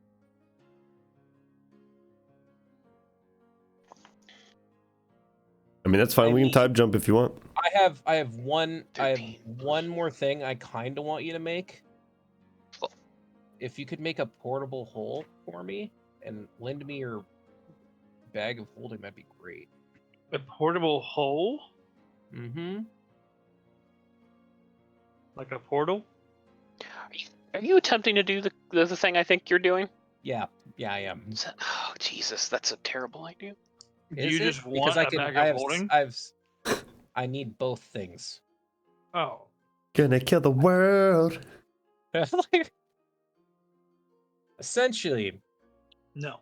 if I have a bag of holding and you put another spatial magical item in the bag of holding, it explodes and rips everything within a certain radius into the astral plane. Hopefully. I mean, Yeah, I don't Probably think- not. That's I mean, not it's very hopefully not a that's- very sure thing. that is exactly what it does. There's no denying it. Like there's no resisting it. There's no denying, there's no resisting. Like that's shit makes essentially a black hole. Like it's the arrow of annihilation, dog. It's scary, mythical, and I can make it. I just need a portable hole in your bag of holding, and I can just shoot it at some bitch, and that guy's gone until he gets back from the astral plane somehow, which will at least buy us time if I shoot a dragon with it. So you're making a portable hole? Is that what we're going for here? No. No, I'll never be able to do it. Nobody will ever let me. I mean, I'd let you. No, not you. Of course you let me, because it's interesting.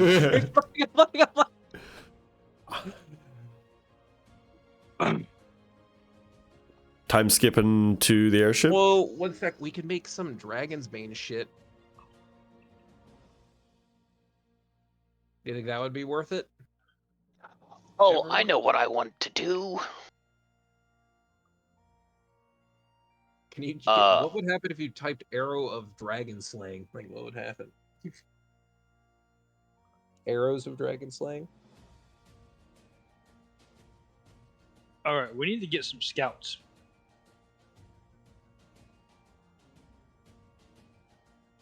Like, where are we planning on setting up? Because we're not going to be here, right? Yeah. We'll wait for the airship. Hmm? We have an airship coming here. It's true. And that's when we'll start moving between and patrolling, looking for the airship that's coming this way and intercepting it. I would just be afraid for them to see our airship before we see theirs.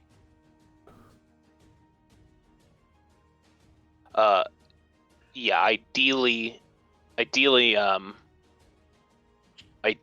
gonna have some kind of birds that we probably the three of us would be riding, kind of stealthy, and we would be kind of like a forward party, and we would essentially call in the cavalry at some point. That's what I'm envisioning is happening.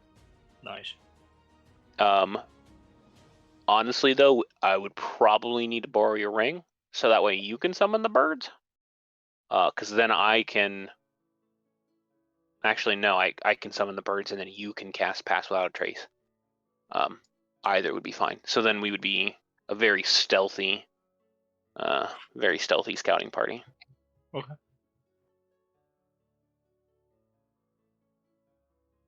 Move away. Cannot change target. Are you guys going to the time skip to the airship? No, there's at least one more thing I want to do.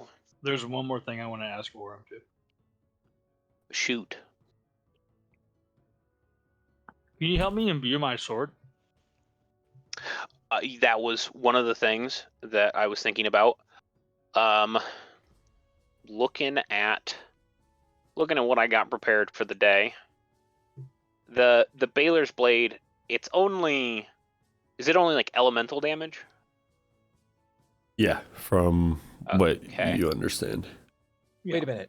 I have this thing. Does it how does it absorb elements? Do we know how? Do I know how? I'm asking actually. I guess 'Cause I'm I'm asking Connor. Would my Yeah, character know I have this lightning staff. Like if I hit his sword with my lightning staff, will it absorb the lightning? You're not sure. You know that it can be imbued with other elements. Oh, I wouldn't. I poke his sword with my lightning staff. And you see it start crackling with an elemental little blue lightning streak that starts to kind of infuse down your blade and then siphon into like the hilt. And then like disappear. Nice. Oh, now your sword has lightning. That's the only thing I can help. Huh. Wait, There's also if like he a puts it in like a gemstone slot. Can he absorb water and that get ice? Like if he puts it in the snow outside, we get ice damage? I don't know. Oh, I mean, if we have, I was gonna say if we have another hour, I could do. He already has fire. I could do like an air elemental. Lightning. I could do a water elemental, and do water elementals do I think cold that would damage? be nice for Let's find if we out. are actually gonna fight dragons. I think I'm pretty sure water elementals do would be bludgeoning nice. damage. Yeah, I think so too. Yes, I'm pretty sure you'd have to absorb ice, which we could readily find. It's cold as fuck here. Okay.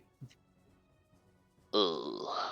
Yes, it takes bludgeoning damage. But Um, does he have to absorb any element, or does it have to be from a magical source, though? That's the big thing. it's a great question. Hold on, let me look at my spells and see what I have prepared.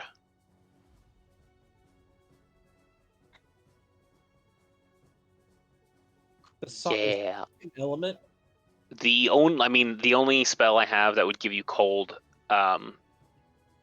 is Fire Shield. So I could do a cold shield, and then you could essentially hit me with it, or hit me, and you take some cold damage. Your sword would then be able to absorb some cold, I would believe. I have an alchemical jug. Do you want poison or acid? I can do both. I can do one or the other. I won't be able to drink anymore today, though. You son of a bitch. So Yeah. you should make your choice. Seriously, Poison.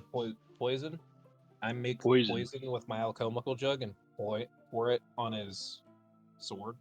Same thing happens. You see that the blade kind of drips with the poison and then kind of flows down the crack and then almost is like swallowed into the hilt.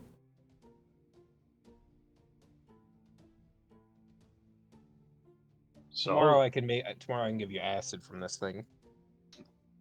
I'm gonna go buy some. Is there like anybody here that isn't us? There's Duger, there's Lawden, Percy. About it. Yo, Percy. Well, you have, in this room, but you have like Tom Roar and Delphin and Beatrix like in the other room. Like, Nah, I'm gonna ask Percy. Disadvantage. I know Percy. Yeah. Hey, Percy. mm-hmm. Could you do you have any alcohol on you? Maybe why? If I gave you some money, could you go get some for me? Oh, yeah. Is it important? Yes, to me. Vastly. Give me a persuasion check.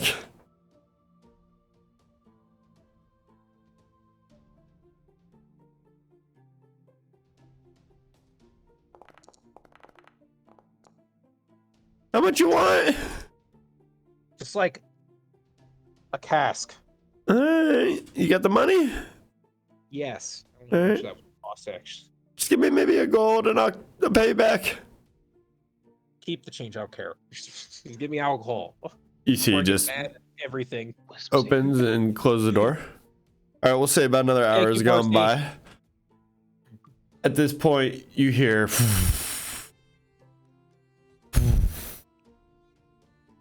You hear Lawden. Oh, there seems to be a big old shadow out there, and I'm pretty sure that's not a cloud. A couple of you guys go over to the window, and it's very apparent looking way up into the sky. You see a large airship. You take a moment, and you see that this thing is kind of beaten to shit. You wait a few moments and you see it kind of parting its way and coming inwards towards town. It starts making its way, and it's maybe 5-10 minutes away. You see that it definitely starts cresting towards your direction, seeing this kind of outlandish castle kind of standing off by itself with a decent amount of damage and a lot of burn marks and things all around it. It kind of stands out. You wait a few moments. It's Vanessa for sure. As it gets closer, you start seeing part of the crooked crew start standing upon the edges as they start throwing ladders and things down, as this airship is, as you can see what happens to an airship when it becomes busted, very hard to maneuver. You see individuals start dropping down and in a very almost militaristic way start kind of scouting out the area and mapping it out. You see Lawden and Duger kind of walk up to the window. Someone should go and see what those individuals are doing. Let's go, boys. Now you guys go walking out. You take a few moments. Yeah, you guys go out. It takes a few moments at first. They don't notice Magnus right away, but they definitely notice the Dragonborn and then Orem as you all walk out. As you guys take a few moments, you see Vanessa, the last one, her slim and athletic body kind of drop down, and still in her normal changeling form, not hiding it. She drops, bright white hair, white, basically everything kind of glowing almost among the dusk light as it kind of is beginning to be 8, 9 p.m. now. She stands as the airship kind of still coasts above head. We don't have long. Good seeing you all. Though I do say the airship, it's going to need to possibly crash, or we are going to need to get back on it. It's not going to stop, and what is our plan? You told me to come here. You see she motions one, and they start sending, and another individual of the Crooked Crew just starts running as fast as he can towards one of the ladders and starts jumping towards it and climbing back up it. Okay, good. We have a few moments. He'll bring it back, hopefully. What are we going to do? You told me Grundridge should be here soon, or is he coming? He's on the way. He said he was, how long? Forget. Probably about this now, maybe an hour or two, maybe max. He's like an hour or two out. But I have another question. What is it? I've never met. I am Magnus. Nice to meet you. Associates. I know them for sure. We have almost died together before. What can I do? How would you feel about assisting in a political assassination of the person who arrested you? Essentially. I mean, you speak politics, and I would do anything to help my sister, so if you know anything, I shall do that. Okay. I think Beatrix is here. How attached to you? Wait, you say that and she looks at you? Like, She is? yeah, a bunch of stuff happened with like assassination attempts. I mean, we killed one of the Red Council members too. A lot of stuff's. She looks It's up and bad. on like the second story window, she kind of sees Beatrix and her bodyguard and Tamra, and she almost see a tear, and then she kind of fights it back. I do not have time. She kind of nods to her sister. We can catch up later. I'm glad she is safe. She looks at both you, Orem and Fuctus. Thank you for holding up your end. Thank you for finding her and bringing her to safety. She can do great things, I promise. Now, we must keep her safe. She needs to be the future of Hexwell. What can I do? I am here now. How attached to that airship are you? It's not attached to really anything, even if I was. We'll be lucky if it makes it a couple more miles, so that's why I am, well, in a hurry. If we have to do anything with it, we need to do something now. You think we could use it as a battering ram? Run into the other ship? We could do it as anything if we just get it going in whatever direction it needs to be going. How far do you think it needs to go? Orm's the other smart one. I don't know how. Wait, no, fuck this is the map, man. How far is it from here to Amedia, map man?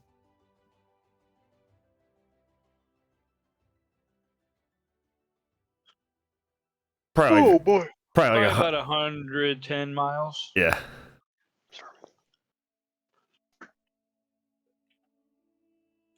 From what I know. Vanessa, how long do you think it would take their airship to get to Adventus if they're leaving around 11 p.m.? Well, 11 p.m.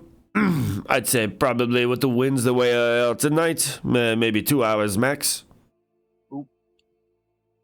Okay, so we want to intercept them. Depends on their cargo too. What is their cargo? If it's very light, it could even be faster than that. Oh, so you're saying we need air like now? Well, she looks at the moon.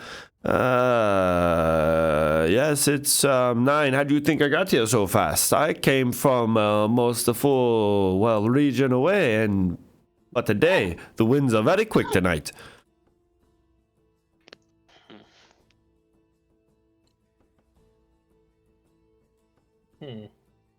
So that gives us roughly 3 to 4 hours. Other question: does your airship have any cannons on it? And it has maybe 2 or 3, but we are running very low on ammo. So if we wish to do something, you see Beatrix, she starts coming down, and then she kind of puts up her hand, and Vanessa just shakes her head and yells a little bit. This is not for you, Beatrix. We shall talk later, sister. We don't need enough ammo because we're not going to be engaging them straight up. Listen, I can give you 12 of my crew. If you wish to use the cannons, we can do so. But that ship is getting away from us now. And if we don't... Yes, yeah, I see. And you see she kind of turns over her shoulder as someone mentions, and you see that the ship is now starting to veer back. The individual who must have been on it is now turning it back. Yes, it's coming back. We cannot do this all day. We must decide. What are we going to do? Okay, so the plan is we're going to fly around and we're going to drop bombs on their ship. And the second we drop bombs is when we swoop in and you shoot it with cannons. I can do this. A grin just kind of forms along her face. She kind of flicks back her white hair. Sounds fun. I will be a little sad not to see Grandridge, though, if we are leaving so soon. But if you say he shall be safe, let's hurry up and get this this mission done. You say... Yo, fuck this. You still got a message? I mean, they come back every hour. Oh, they do? Yeah. Oh, then yeah, I have 3. Oh. What was it, 3, right? Or 4? It's 2. 3 or 4? 2? It's 2 messages. They come back every Then hour? yeah. Okay, I'm going to message Grindrich. Do I have a physical description of his ship, of the ship? Oh, yeah, you see it. Okay, I'm gonna Yeah, use, I'm just gonna. It's a F-150. Beat the shit. Exactly. Yeah, it's got a T-extend cab. Spin T-bone. Yeah. I'm gonna be like, hey, Grindrich, you still got that wyvern even though it's wounded. We're gonna get on this ship with Vanessa. Try to meet us up. All of the explosions. It's gonna be in between Inventus and Amedia. Over. Oh, God. I'll, tell the dragons. See if we can change direction. Hopefully, catch up to you. See you soon. Grindrich is gonna meet up with us, Vanessa. You see she immediately, "Ooh, well then, let us get on this ship. You say he's coming? Let's get on and let's get these explosives." Is there anybody that knows how to do like quick ship repairs? We can at least give this ship a Charles. extra leg. We on ships. We have already tried. We've been doing tons of work. The ship, it will not make it less than or more than maybe 100 or 200 miles, give or take. You say Media, that's where we're going? We're gonna patrol like the halfway point between Amedia. Well, we are going into the wind tonight, so if we are heading towards Amedia, we better head there now if we are to even get there within the 2 to 3 hours. The wind will not be in our favor, so we need to go. Let's go. I need to make a quick pit stop. I'll be right back. And before... Her eyes just kind of glare as Orm just turns away and like walks off. She yells, "Okay, everybody, we wait on the metal one. Everybody get together. We must be ready." I can fly. I can catch up. It's fine. I'm gonna go to the bathroom real quick. Me too. Okay. Orem, as everyone gets ready to go, as explosives are being loaded, and whatever is going on in that, he's gonna head to the library. Okay. You make your way down as everybody's leaving themselves in the snow and elsewhere. Yeah. And then I will go to the statue. Okay. As it enters, your hand glows and you see Tamora animate. Yeah. I will acknowledge her. She still has the red gem embedded in her, correct? Yep. Where is that at? It was in right at the bottom where the hammer like strikes something on the forge. Okay. I will acknowledge her. A polite nod, and I will. As I do so, I will draw the blue gem, and I will draw my 2 green gems out, and I will put my hand on this shard of the red gem, and I will simply say, Ganon, let your power be my ward. Azuna, your wind my guide, and Roddick, your fire my fury. You see And then I Tamora, will- she kind of takes this as acknowledgement and kind of bows her head in a moment as those names are said.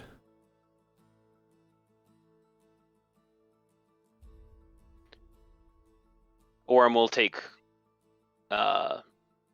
what appears to be one large sigh, despite his,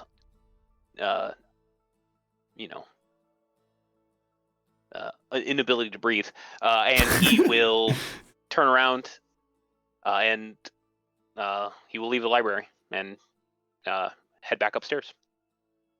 As you do so, as you're leaving, you almost swear for just a second you hear just the words like wind in the library almost just kind of ease over your shoulder and kind of give you the like recognition that, you're doing the right thing. Kind of brushes you in a soft way and it kind of uplifts just your spirit just a little bit. You make your way out, you make your way back. You start seeing this airship. It starts swirling its way back around. You see it as everybody comes back that there's this grouping, and you see everyone almost assembling in this line. You see Vanessa yell out to a man named Charles, and they start pointing in a direction where you see these ladders. As it's about a half mile or so off, as these ladders start just being dropped down, like one after the other after the other. Okay, we're going to need to get going, and please, do not mess up your order or we could lose men. We make it look easy, but you all shall go last to make sure we lose nobody. You see Charles. All right, everybody, get ready. We're going to be arming and jumping soon. Let the new buddies, they will go last. As you all Who's hear coming this. on the assault? Oh, everybody. Anybody from our house? Yeah. You look we have around. Are you bringing anybody? Delphine is definitely coming if he is allowed, like the big furball. Delphine the Furbolg? Yep. That's who I was thinking about. And Duger and his homies? Yep, those are definitely those are coming. So you have those 4 and 5 total. Okay. But Duger is more wanting the ship. That's his specialty. He's all about not so much fighting. He's all about I'm going to help you blow up that ship. Okay, he's the demo expert. Exactly. And then, that's most of our, offensive capability. That Arlanda said that she was sending people from the library. Yes, she said that she could send some help, maybe a couple individuals to possibly help defend or help with Inventus' Okay. whatever, if you guys wanted to. All right, I just wanted to make sure. Yep. That's. I'm trying to think if there's anyone else worth bringing. Yeah, I don't think Arlanda so, and right? Orion are watching and looking out for Pug. Yeah. And so I think that's. And Percy's not a fighter, so yeah, I think that's pretty much it. We could give the Furbolg the large magical warhammer. You come running out and you Would you hear. be interested in that? I'll take it, yeah. I don't think any of us are using it, so. You just kind of You, toss it to did a him good and job. he slings it over his back. Of course. All right. You guys immediately see, okay, the airship's coming in now. Everybody, go. And you just see one after the other as Vanessa immediately goes off and very elegantly jumps high into the air grabs onto the bottom nook of this ladder and starts easily climbing her way up. You see as these all maybe 10 to 11 individuals start one after the other, the crooked crew making their way all the way up these ladders. It is now your turn. As you all three decide to go on, you will roll, each one of you, an athletics check. Or an acrobatics. This can be either one. As you guys go and take off, starting to make your way for this ascend upwards towards this ladder. As you see, there are 4 to 5 that are kind of swung down left for all of you. Duger and everyone go running, and Duger, he's done this quite a few times as he's traveled many times on airships. Easily does this. You all, though, being a little bit new, only doing this maybe a handful of times in your life entirely, and especially at the speed and how wonky this thing's moving, let's get some checks. As this ladder approaches, I would like to cast guidance if possible. All right. Neat. So you said acrobatics or athletics? Yep. Okay, fuck this. You see this as it starts coming, you jump up, you jump very high. You make it up to almost the third, fourth from the bottom rung, and then your hand slips. You go down to the very bottom one. Give me a athletics check. Or almost the same thing. You go up and you barely grab onto the bottom one. You jump, and as you do so, you jump very easily, holding on. But now the strength to pull up against the wind. As you start looking and realizing, fuck this, you immediately fall, stumble right onto your face. You get up and you start regaining. Give me another series of checks here, though, with a slightly higher DC. Magnus, I need you to give me, I need an acrobatics or an athletics check to try and jump up to this ladder. Or you have that telekinetic jump thing, so you might be able to just jump. I could just skip it. Yeah, you can. Okay, so you can easily just jump up. I'm gonna try this though. Oh, fuck this. This time you That's a easily. You go up and you just make it about halfway up the ladder, getting pissed off. Same with Magnus, both of you just jumping, easily grabbing on. The wind quite heavy, but making it that far up, it takes you a few minutes, but you make it all the way up. All right, Orm. So I need an athletics check Yep, specifically? I need an athletics check to pull your weight up. Cool. You fail. You I cannot. and you fall back down. How far is he from He's me? about 20 feet below you now. I'm just gonna pick him up. I'm just gonna pick him up. I can You do just that. tell. Are you pushing or Can. whatever? I can move him freely as long as he is within 30 feet of me. And he Yeah. doesn't the effect. Give me just an intelligence check, Wade, for the trajectory here. You're good. You can move him easy. I just want to make sure you're gonna sling him here up high enough. This the ability. I don't think it requires a check. He's just. No, I know he's it doesn't talking about require the check. aim. You got to know where you're aiming it. You're on an airship moving it. Like you got to know where to move him. Yeah, this is just. All right, good enough. 10 was my DC just to make sure as a base that you're not completely. So you shoot him up easily enough. As you do so, you see him grab onto it. He makes it about maybe 5-6 rungs up. He starts pulling his body weight up. Takes him quite a bit longer than the rest of you, though. You guys make it all up, and after a second, you guys make it, and you see a few. We weren't sure if you were going to make it up, but we're glad you did. Welcome aboard our fucked up ship. You look around and you see holes everywhere. You see that there are a few cannons, but they have like ropes attached to parts of the like sides of the ship that are like holding them from like just completely falling out the sides. You see Charles steps forward. Yes, we took quite a bit of damage, and it's a blessing we made it this far, thank the gods. But we are here, and we are going to go headlong into this, as our captain says. So let's get comfy. We have maybe, I don't know, 2 or 3 hours before we go into media, get close. We are looking for, you said, a ship? Do you know what it looks like? No. It's Nope. gonna be the ship, like the airship. It's piloted by. We don't know what it looks like. We know it's coming from a media, and it's carrying very important individuals, a Red Council member, and a very high-ranking mage, and it's carrying a precious weapon.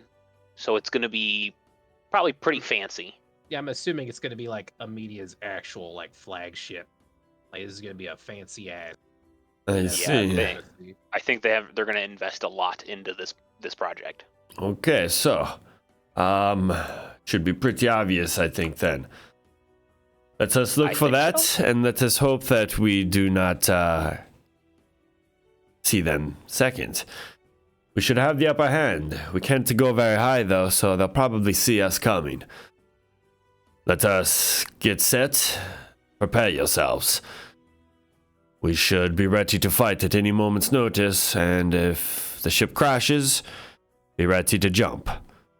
You see the ship, it lurches and starts kind of turning towards the media. You start making your way, and as you do this, you see the ship going against the wind, slows very much so, almost halves its speed. You see Vanessa very much taking control. She starts coordinating this ship that barely looks like it could fly, and you see now, as you're paying attention, all of you, that there is this floating book in the center of the structure of this ship. You see it floating almost about 4 to 5 inches above this little pedestal of wood that stands there, and you see this light white and yellow translucent light that kind of glows underneath it. As you stare at that, you see Vanessa kind of just moving her hand in front of it, almost like scrolling and flipping pages back and forth, controlling the direction of where this airship flows. And now that you've taken, light of this, because now it's, pertinent, you know that this is most likely how many of these rock ships, or possibly all airships, are maybe controlled.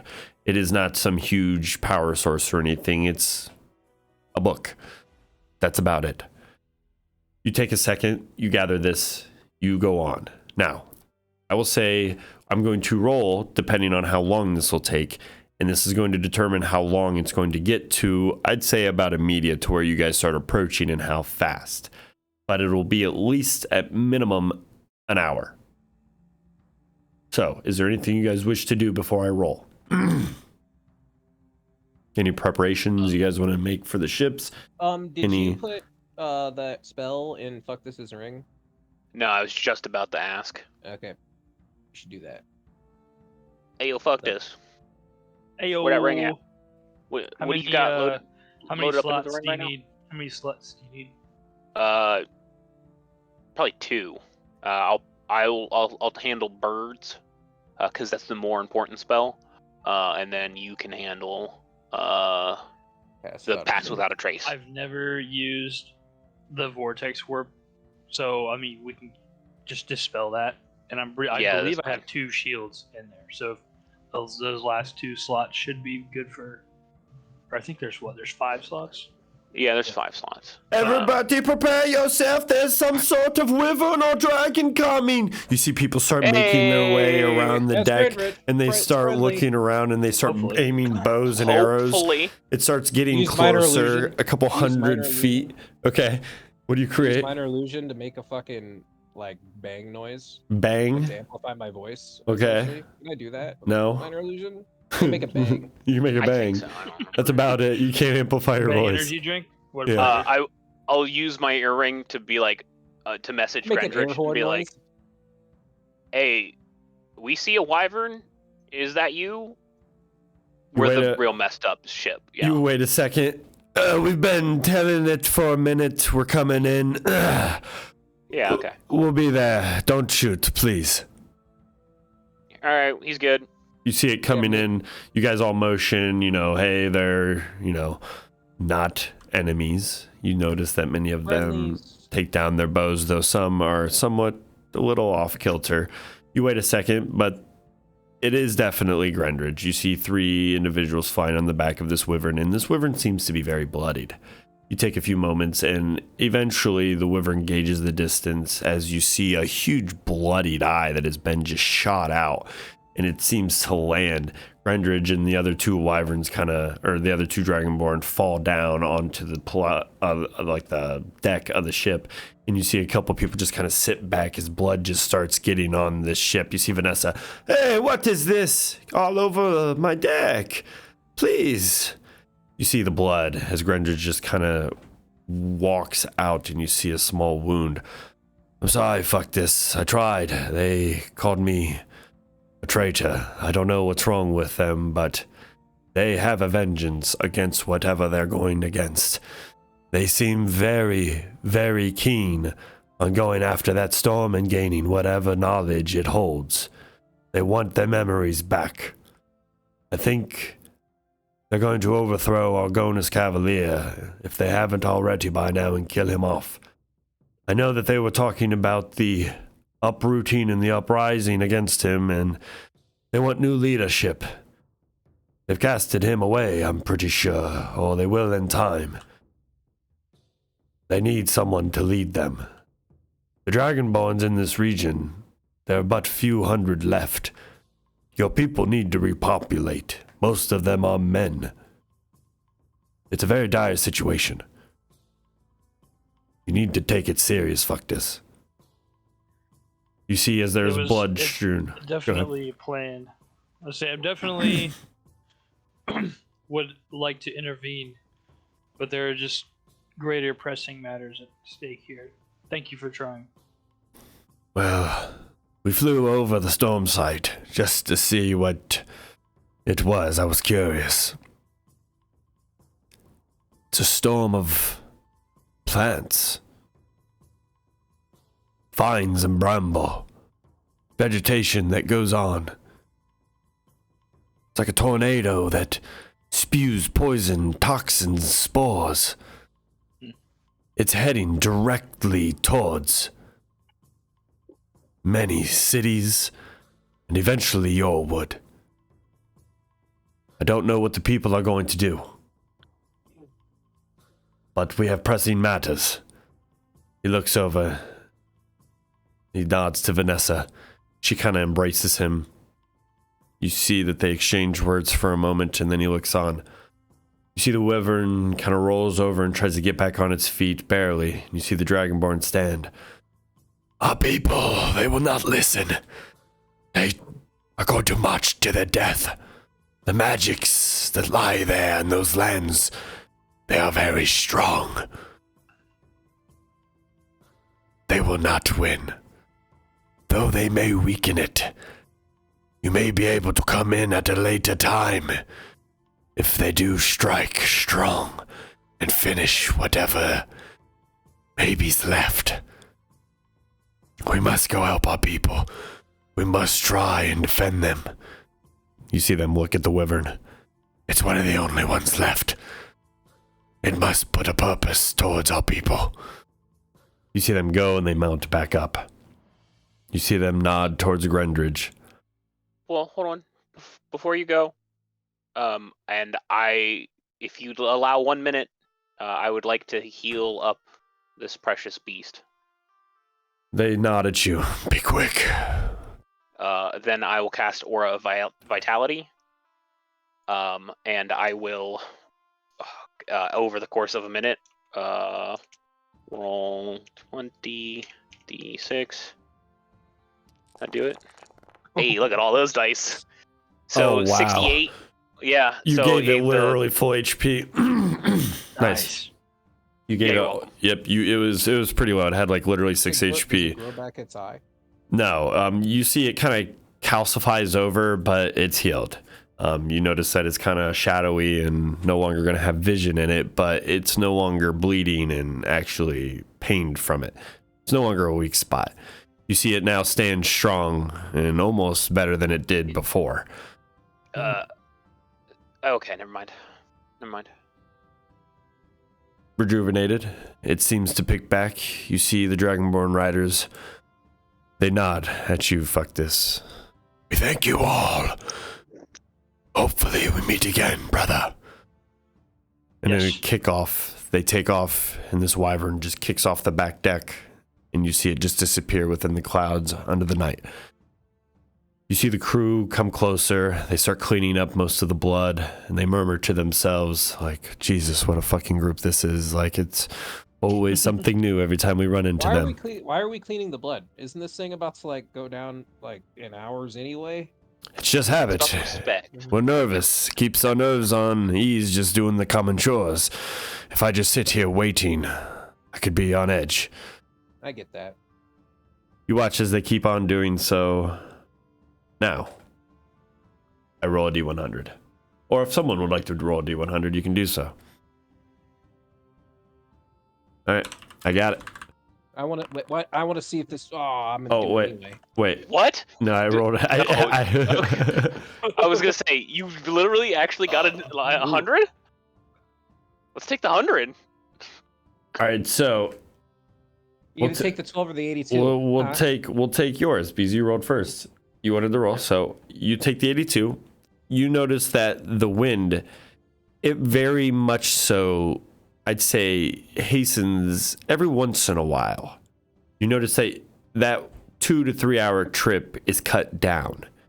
That 9 to 9:30 turns into 10:30, 10:45 very quickly before you start finally seeing for the first time in weeks a media, but this time from a different vantage point. You see a dome as you get closer. Large translucent shield. You did not necessarily see this quite prominent from the ground before, almost like a circular shield encompassing the entirety of the city. As you guys make your way closer, you see many docking ports, hundreds of feet into the air.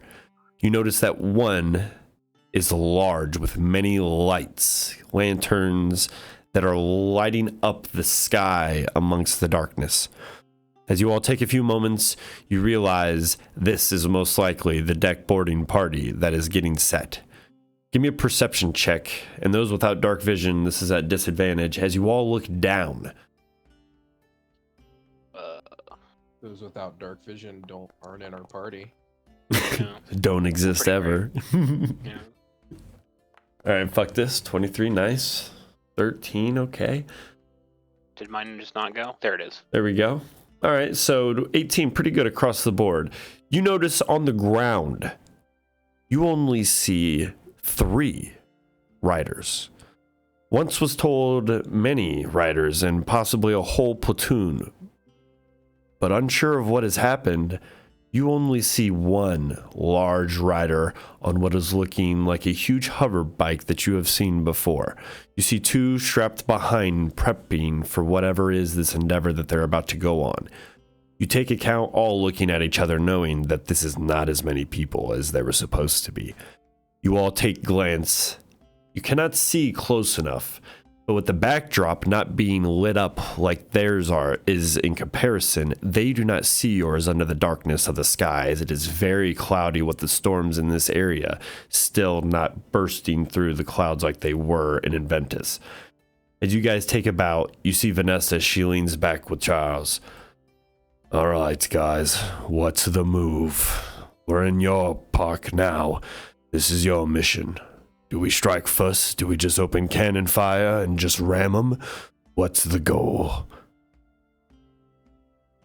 Okay, I'm asking you, Connor. What did we see? Reiterate it for me, please. You see about 300 to 400 feet in the air a dock that is looking like a floating piece of wood that is kind of hanging with beneath it what looks like almost like a building with lifts going up to it where people go up and kind of enter this docking port. You see at the end of this dock one large ship with many lights and lanterns lighting up the entire dock, almost like a beacon in the sky. You see that most of the other docks around have been shut down, and you see on the ground, right beneath it, a boarding party of what looks like storm chasers. 3 of them. One large one, most likely Gustang Thunder Rider, the one that you were told was, following with them on the ground, getting ready to head off whenever this ship does. It looks as if they're following from the ground, though. You're not close enough to see what's really on the dock, people or anything, but you see tons of lights. Yeah, you guys can't see. I mean, if you get that close, they'd see you. We see there's a ship. We don't. Yes, you see that there's a ship, and you see that know that the time is close. You know that it's probably around like 10:30, 10:45. I'll say you're probably getting, close. The exacts are maybe off a little. There's not the closest of times being kept here. It's whenever they're ready. But you see that preparations are definitely close. You see that I'd say silhouettes are at least everywhere on the docks. You notice that things are bustling. Other than that, Nothing. So from what I have, my understanding is that the ship is still at port. Mm-hmm. The Thunder Riders are beneath the ship, Yep. and they're not boarding the ship. They're going to follow along beneath it. Yes, and this is all outside. There we go. This is all outside of Imedia. So Imedia has its own translucent like shielding, is what it looks like. You guys saw this from the ground, but it's not really important unless you guys are going into Imedia. I say we wait until the ship leaves the dock, and then we summon the birds. Yeah, I think it's too close to hit him here. Yes. Yeah, I agree. I think we should wait, and hopefully we can kind of divide the problems. I would rather take care of the ship and all of its problems, and then the Thunder Rider, instead of all in one go. How So you guys are low here. can these ships get all the way to the? Oh, we could take them as Covering the low as ground. we want. Take them all the way into the ground if we want. Yeah, I say we wait until it leaves the dock. How long do the animals you summon stay? An hour. But the question is how long can we keep this ship in the air? He looks down. Charles. Yes. How long can we keep it flying under its current condition? We can keep it, going, but operational, not much longer. The sails are pretty much gone, and most of the intact structure in the hull is gone. If we try and shoot a cannon even, it could possibly blow off the entire bottom of this entire hull of the ship. She kind of looks back at you all. So if that kind of puts into perspective what kind of ship we're here after that journey, it's not much to work with.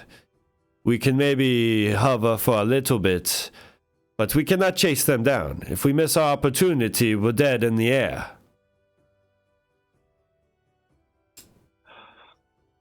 Okay, so All right, we're bombed. It does change things. sheet time. Sheet I want to time? attempt to restore the structure of the airship with the quill. Okay. You're gonna ask for like a ship repairing magical kit. God damn it! I gotta go to the bathroom. Or an action, just Oh yeah. You're just gonna fucking get magical WD-40, just like fucking fix it all. Yeah, I'll be right back. pretty much. Okay. Kind of like a wave of a hand, repairing the structure. Or, I guess it comes how it comes, but yeah. So what do you do? Restore. Yeah, Restore. If you're pulling out magic paper, I'm going to guidance you. Okay. All right, parchment's been pulled. He's writing. Restore structure of airship. Okay. Now, give me your roll. And it's a performance, is that right? Mm-hmm. Yep. Plus the Okay, D4 so from guidance. this will be Yep. +7 plus a D4. Nice. Oh, nice. Nice. 22. Oh, yeah. Let's see if you can get over 25. Is that with your proficiency? Yeah, so 15 plus 7 plus 2, so 24. 24. You wait a minute. You take this parchment, you slap it down onto the hull, onto the deck of the ship. You start writing. You notice that as you write, it starts healing. You start dragging and slapping this page on multiple aspects. You start moving it around, realizing that as you're writing, speaking, it starts almost mending parts of the hulls, regrowing this organic material, wood, forming like vines and moss, almost strewing together like new sticks forming. Not as sturdy, but enough. You see almost like little twigs forming. Maybe as one, not very strong, but hundreds together overlapping. Very strong. You wait a few moments, and in about 10 to 15 minutes, I'd say, repair about 60 to 70% of the hull of most of this ship. And what was once this massive wooden kind of structure now looks like almost this enriched vegetation growing, almost healed in a way with ferns and vegetation and some flowers growing on the underside. You see part of the hull almost reinforced with like 5 to 6 layers of sticks just massed on top of each other. You look around and the crew just kind of looks at you. You see Vanessa. Well, that will do. You see Charles. All right. That will keep us That in the should air manage for for a a little long bit. time. Oh, we'll be able to make it a while as long as nothing happens. What do you want us to do? Keep a good distance far away, and if anything happens, come and get you. He looks down. Xavier, can we shoot the cannons? He looks around. Yeah, boss. We got some vines down here. It'll cushion the recoils. We're good. All right. We got 3 cannons, 2 shots each. We could shoot them each, provide maybe a little air cover, distraction maybe. What's the game plan, you guys? You are the Moonlight Marauders after all. I forgot to actually like verbalize it out loud, but with the whole ring business, Jake, I'm giving you pass without a trace. You already had 2 shields in it, and then I'm gonna also in that last slot, I'm gonna give you healing word. Nice. Yeah, healing word would be a good one. And so I've marked off those spell slots. Yeah, I think the plan is to simply wait until stay above this ship they have, if possible. Wait until they've departed from the dock, at least for some time, and then honestly not very long at all, I would think. The wind's moving fast, probably only half an hour, maybe, if possible. I wouldn't even then- say that long. You might even want to do it 5 to 10 minutes, or it's going to move very quickly, especially that nice of a ship. Sounds like a plan to me. You're the captain. Vanessa nods her head. You heard him, Charles. Prep a little farther out. We need to angle the ship so we are angled and ready to go and catch them. Let the Moonlight Marauders do their thing. We're just here to add aid. Boys, Yeah. be ready. You see most of the crew go down and start arming and basically preparing. The plan for us, fuck this. I'm gonna summon a couple. I believe it's 4 to 8. Giant owls. They're fairly sneaky. You're gonna use pass without a trace to make that even better. And then some of those owls should be carrying some bombs. Duger, are you coming? Are you a part of the boarding party? What do you think's the best? I'm here, and he just points out at the ship, and you see 3 of his very hooded and dark woven and clothed members. We're here to take out that fucking thing and put it, and he just points to the ground. Down. Whatever you think gets me closest to the hall so I can rip that book to fucking shreds. You ever ridden on a giant bird? It's the first time for everything. Will you be I able like to be effective on the bird? What you plan to do? Get me on that ship, and hopefully I can strike and strike quick. If me and my crewmates can get on there, you guys better be ready to do what's next. We're gonna... We should hold off on you boarding after we drop the giant napalm bombs, because you might not need to get on it. That sounds good to me. Yeah. All right, so you guys waiting? I don't want you to board it and then it just explode into a fiery heap of death while you're there, because that'd be fucked up. All right, you guys start seeing the ship. You guys start swinging around. Let's see if anybody notices you guys. Here comes the anti-air fire from the media, like the anti-air artillery. You look around as you guys do all of this and reposition under the cloud and under the night. Nothing is seen. You wait a few more moments. You see Vanessa and Charles. They both motion. Okay. It is time. We are heading under the clouds, and it is dark. We have positioned ourselves in a perfect manner. We are ready. You see that the ship slows. They take all the sails down, and everything basically slows to like a very calm hum as the ship just kind of moves forward. You all wait. 5, 10, 15 minutes, and then far off in the distance you hear A cannon or some sort of large pistol shot up into the air. You hear beneath the engines roar of these storm chasers' vehicles.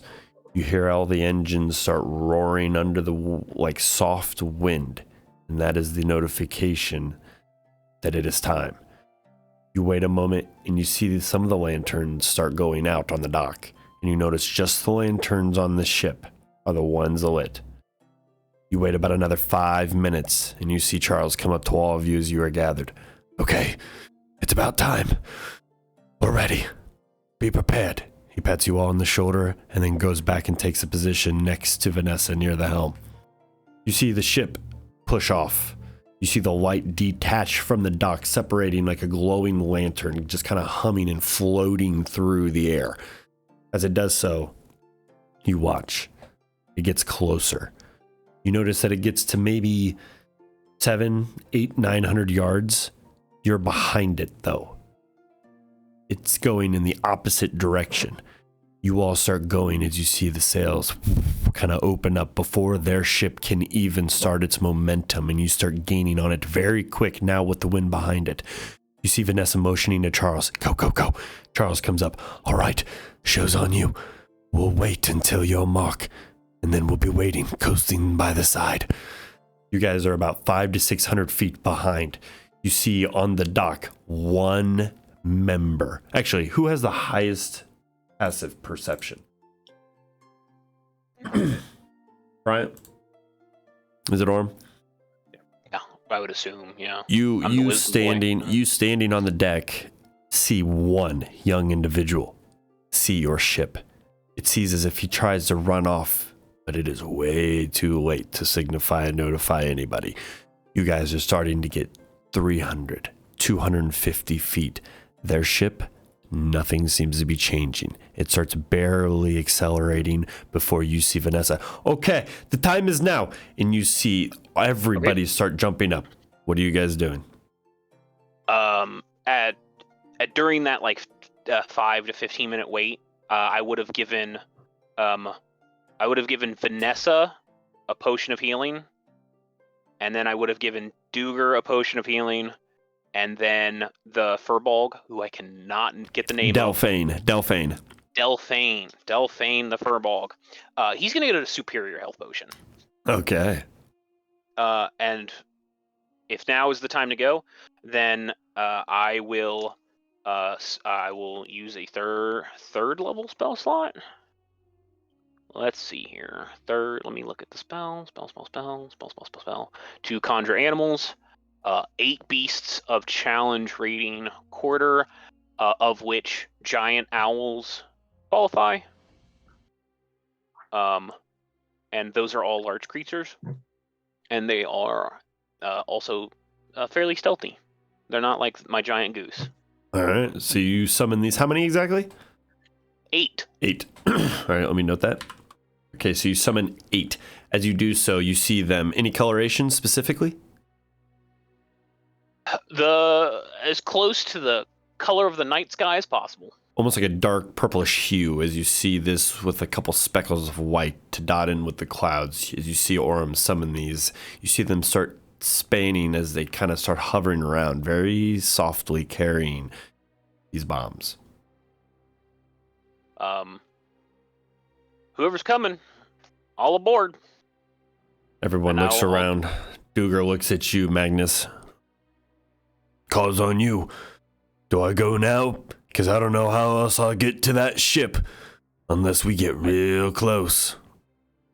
Yeah, get on an owl. Get on wait to get on the ship until after we drop. Oh yeah, right. How many people can hold the owls? Or how many people can the owls hold? I think it's only going to be 1 per owl. They're not super strong. Shit, I don't even know if they can hold Jake, if we're going to be honest.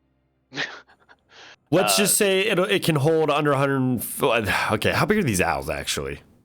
They're large beasts, so they would have a higher carrying capacity than me. All right, so let's say probably 200-ish pounds. Jake, you're probably like, Jake, strip it down, everything but your armor and your weapon, and I'll out. I was gonna say, can one just not carry a bomb?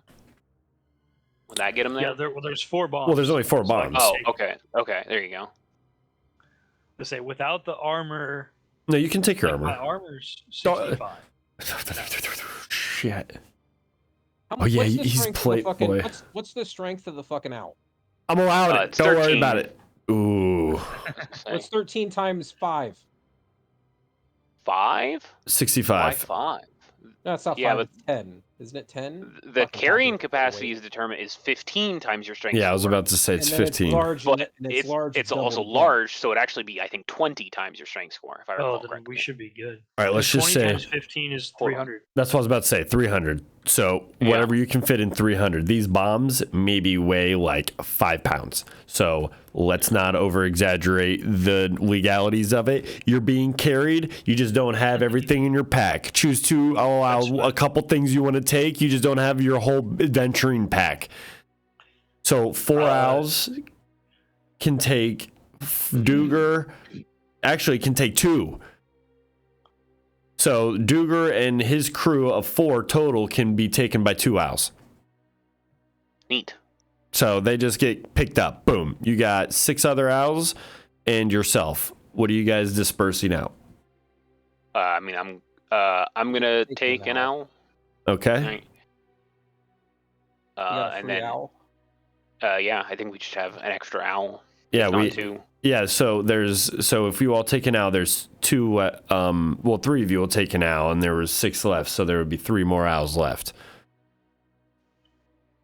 Sounds And good to me. Delphine and Delphine, Delphine. 2. So Delphine, you I have forgot 2. about 'em. Yep, so you have 2. So you guys pick them up. You guys have 2 extras, and you guys start soaring. You see everybody on the crew just be like, "Oh." we didn't pass without trace now. That's without trace, yeah. Okay, that's what I was Thank just you. about to say. Good call, because you were about to Passing happen. Well, and at that time, I need everybody to give me stealth checks as you guys enter, and I need to do a stealth check for the ship. So this is. Oh, it's hot. Vanessa's Stealth. such a good captain, you guys. And then plus 10, so 20 total. Okay, nice. 20. Nice. 30. Fuck this. 18. All right. Yeah. 18. Yeah, you You did that guys- right. Yeah. You guys go up. Luckily, you are behind, so the DC is lessened. You guys go up, and as you do so, you wait for a second. There's nothing that signifies they see you. You see lanterns on this ship.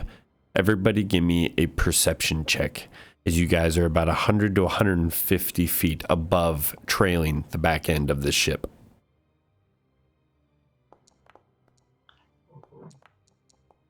Okay, fuck this and Orem. Both of you notice that there is definitely, almost in the dead center of this ship, some sort of room or something that seems to be glowing very brightly, and it seems to be very similar to the one that you saw Vanessa and her magical guidance moving about. You can assume that this is most likely the captain's area.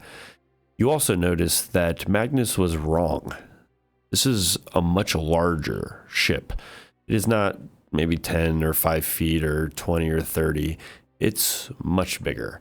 The size of this ship is closer to 60 to 70 feet in length and is much wider, almost double or triple than what he thought. This ship is very big.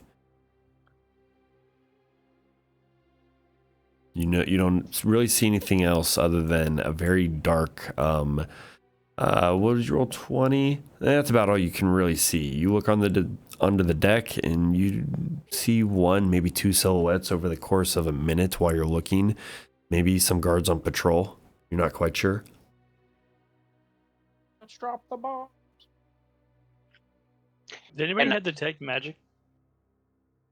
Detect magic only has like a 60-foot range. You look over and you see one of the dwarves. "Ugh, I do, but you gotta get me closer." I'm just wondering if there was. You said there was some sort of like protection dome over the city. Mm-hmm. Could it be possible they have a detection dome over their ship? Mm, I good think catch. I think we would have seen it. Would we though?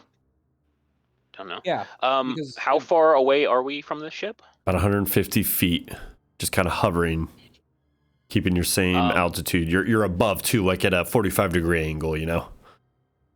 Then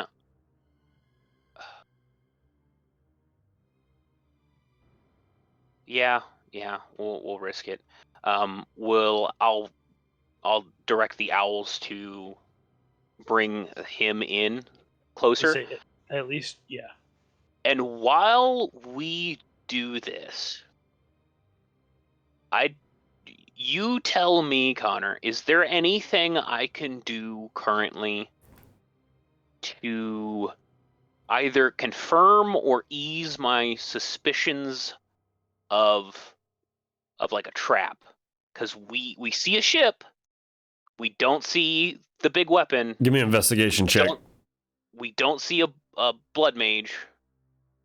Okay. Blows. Many of the doors and things on this ship seem to be enclosed. You don't really see anything on the hall. You had a good perception check. You notice that even though this ship is quite big, there are, you know, it is kind of enclosed, as the ship you're on is not really enclosed. It's got, you know, a full deck, and then it just goes below with one below area. There's nothing else. This ship looks as if it almost has, you know, up near the very front of it, a secondary location where you can manually steer. It has like a back, almost like power that kind of propulses the ship in a way. This has got different tiers inside, rooms, very ornate, decorative, meant for long voyages possibly. You do notice though that it doesn't have what looks like a ton of armaments on it.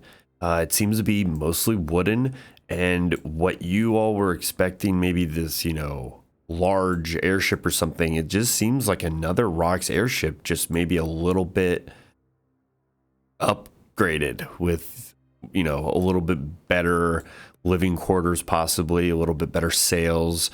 But from that, you don't, you know, it's too enclosed. You know, you don't see anybody, but it could be they are just not visible. But I wouldn't say anything that discerns a trap, especially with a 9. Okay. I'll bring the dwarf closer to see if he gets anything, but then I'll also. All right, we'll have the crew roll, and let's see if the Duger crew can roll. Oh yeah, they're hot. So the one in the back, you see push through. Oh, there's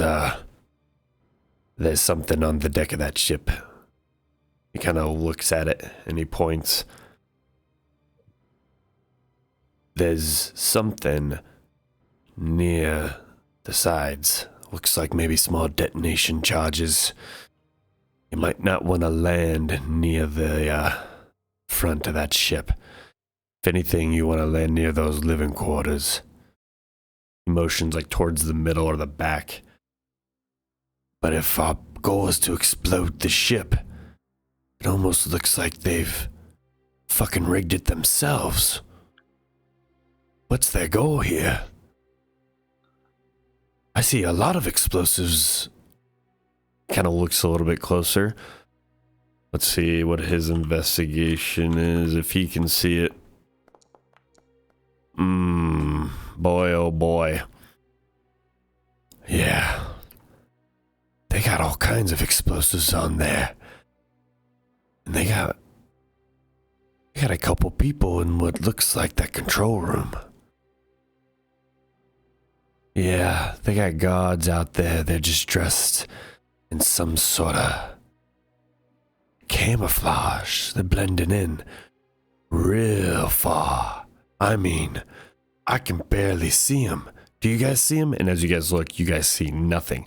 But as he looks, they're like blending in on the outside of the walls, like painted almost. Do they know you're coming? Something doesn't seem right, though.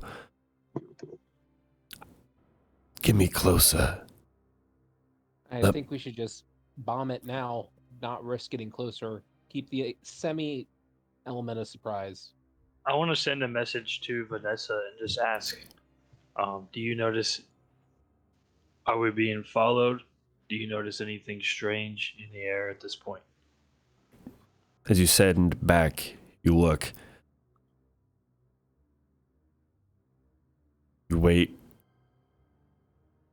And then you all take a moment and you look back, and as you do so, it's almost kind of like what you were fearing. And then you see this large ship, not as big, and then something behind it. Vanessa's ship. There's something smaller now behind it, tailing it. You see as she responds, "We were trying to yell at you. There's explosives rigged everywhere on there. You need to get out. There's a ship trailing us. They're on to us. We've been duped. Please make it back." And at that moment, you see on the front end of the ship, and you hear these almost lashings out as you see these pull strings. As these huge explosives of dumpsters and banisters just go ripping through. You guys being about 150 feet back. Give me let's roll for initiative here and see how well you could react to this before this chain of events happened. Boy. Ooh, you guys are lucky. Holy moly. So most likely you guys will be able to act somewhat before everything. Oh, there's no combat There's no encounter, so we active- can't. Just click Dex. Oh, sorry. Oh, Sorry. I mean- Quick Yeah, deck. I guess- No, you're good. Here, I got you. Gosh. My bad. I'm still learning this. Yeah, all right, hold on. All right, so Magnus, you will go after the ship. Oh my God, is everybody gonna roll Nice. 2? Oh my God. I'm gonna use that fucking Nice. inspiration is what I'm gonna do. Yeah, you should. Okay, so fuck this. You will go technically. Oh. Dude, I'm making Really? Yeah. I'm taking it Jesus. dead. There's no I way. want initiative? I Yep. am awful at initiative. All right, so you go on initiative, Orem, and then the ship will go. We'll see the damage, and then everyone else can act. Then I will pull owls. We're full on pulling up. Pull up, right? Maverick, yeah, get out of there. As this thing explodes, I'm just using everything I can to direct. I mean, technically it's not even an action to direct these owls, but I'll do whatever I need to make this work. How fast are these owls? What's their speed? Let's find out. They have a 60-foot fly speed. Okay, that's pretty good. We all move 60 feet away. Yep. So as this happens, you guys see this, and as the explosions start illuminating, you see these owls rip back, pulling. Doing so, give me a strength check or an athletics check to hold on to just everyone. So in the change of direction with the explosives, I'm just going to make this a basic 12. Okay, everyone's making an athletics check, you said? Yeah, to hold on, just to make sure you guys are all okay. Magnus, okay, Orem. Sweet. So both of you in this like change in direction with the wind, you guys both like shift. You immediately don't fall, but you immediately start just falling like by your fingertips.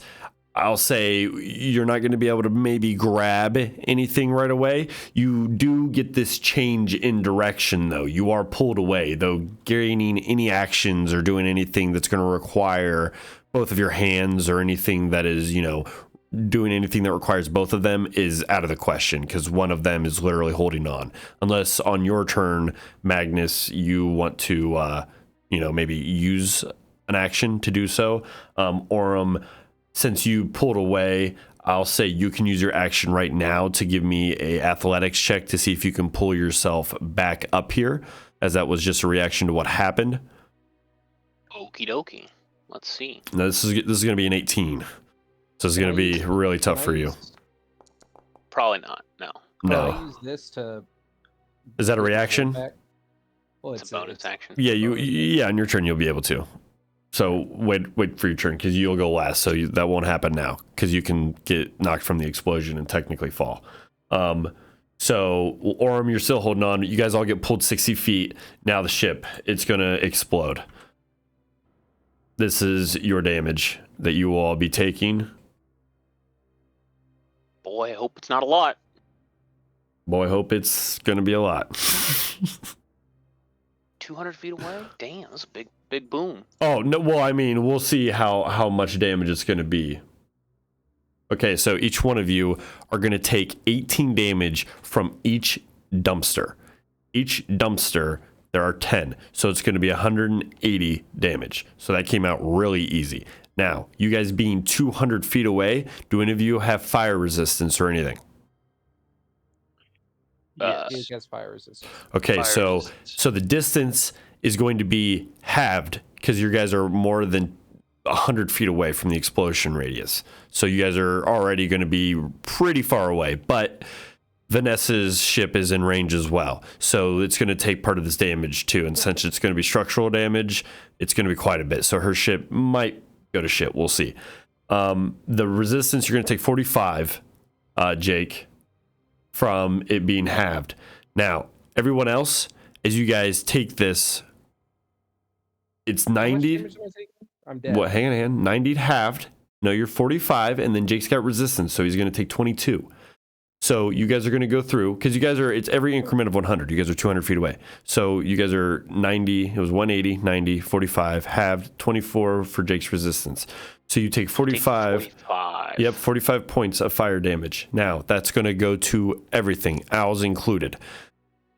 Okay.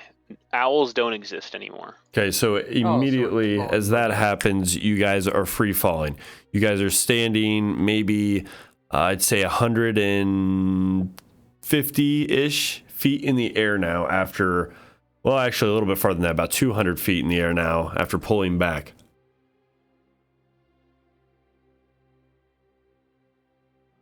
Don't suppose I can just immediately conjure more owls, can I? Well, Magnus's turn. He's falling. Are you dead, Wade? No, 45. I'm alive. Okay, you're alive, so it's your turn. I don't have anything to do. So you're free falling. Yeah, that's it. Okay, so looking around, all you see is just kind of debris from the ship, and that's about it. Don't Fuck have this. anything to do? Fuck this. Your turn. What are you doing? So when the owls, like when they Poofed. died, I guess, are they just disappear, or like? Yep. They poof They have- out of existence, essentially. I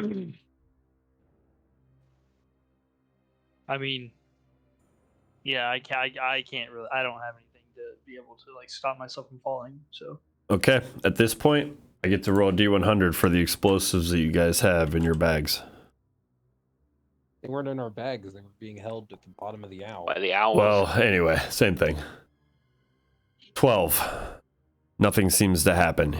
The explosion radius seems to be far enough away that most of the damage seemed to have been forceful. Seems as if the explosives are in a free fall alongside with you all. Are they too heavy for Mage Hand? 5 pounds. These are 5 pounds.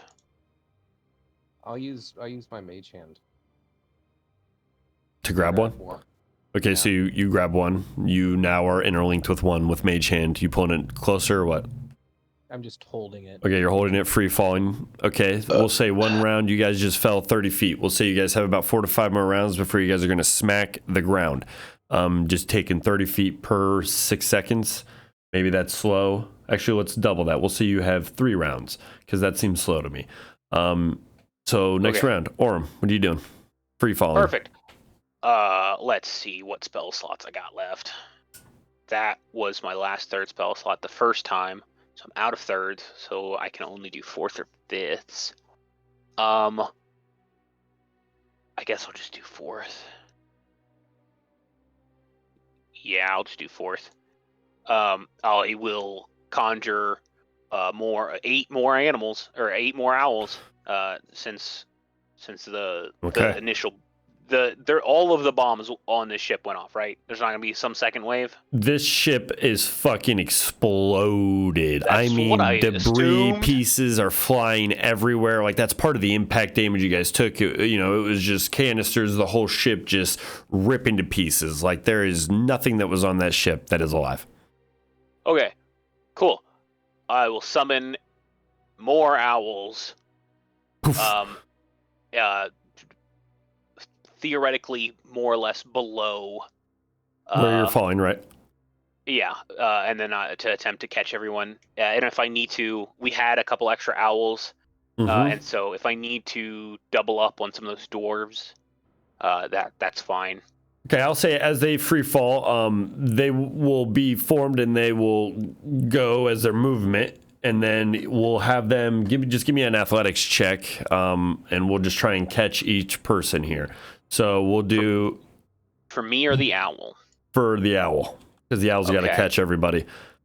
That's a D20 plus 1. Yep.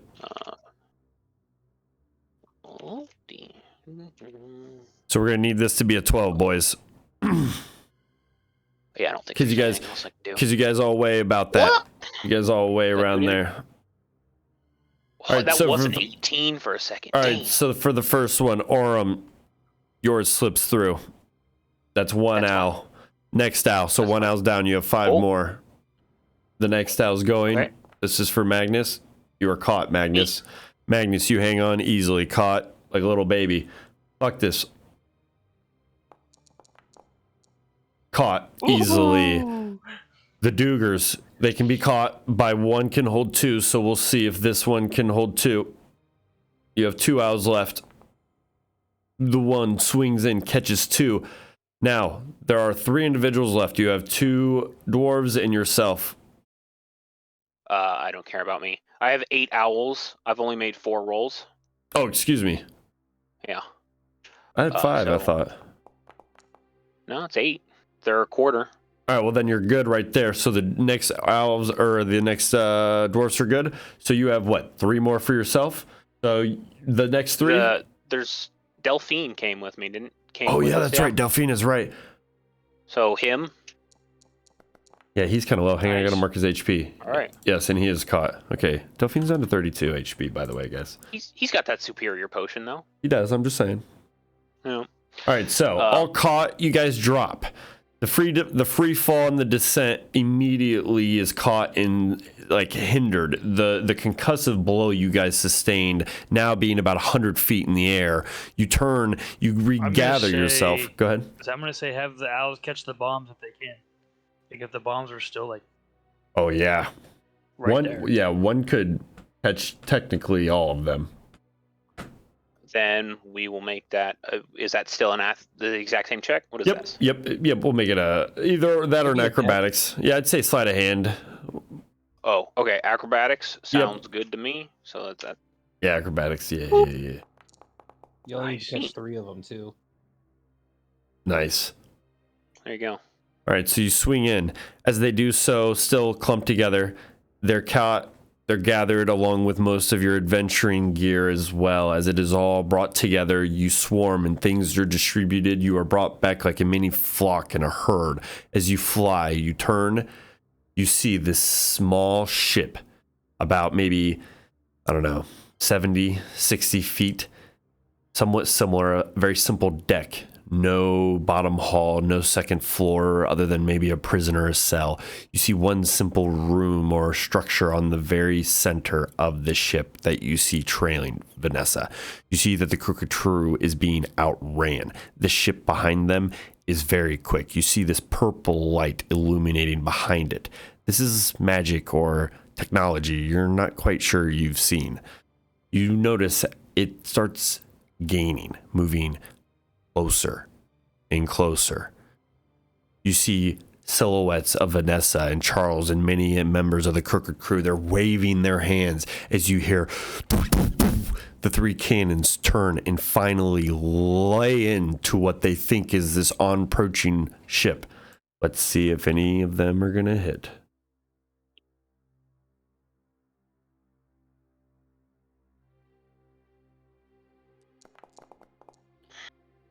Rolling real hot here. 13, 14, and a 16. All three you see slam into the wooden structure, slowing it a little bit. You notice that it slows its gain. You start getting to about 100 to 200 feet within the Crooked cruise ship. What are you guys doing? So Without a trace?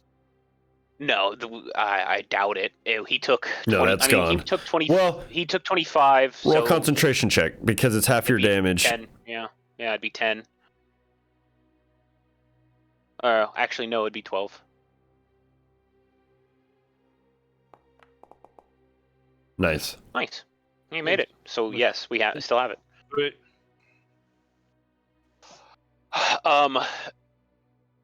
So we are currently in front of our ship, and then there's this evil ship behind us. Behind that ship, is that correct? Yes. Okay. Then Bomb that ship. There's Vanessa's ship and then one ship behind it. then yeah, we will start to climb. Hopefully to get kind of above everything. All right, so you start and ascending. then- Yeah, to pass kind of over our ship, and then towards that other ship. Okay. Now, everybody give me a perception check before you go any further, because this could decide what is happening. No, not that one. Wrong character sheet. Man, Jake, you're rolling hot. Magnus is rolling 11s and 12s. All right, so fuck this. You see barely. This was definitely a setup, obviously, clearly.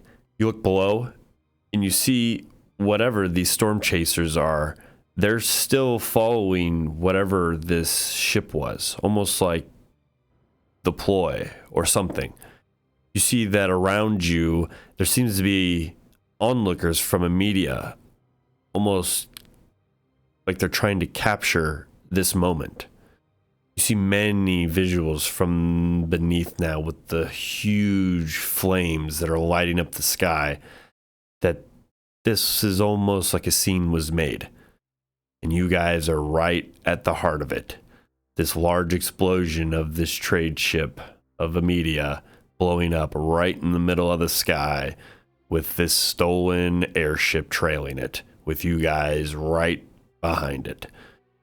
As you take this in and you notice it, all you can do is just shake your head and hope that you'll have a chance to maybe redeem yourself.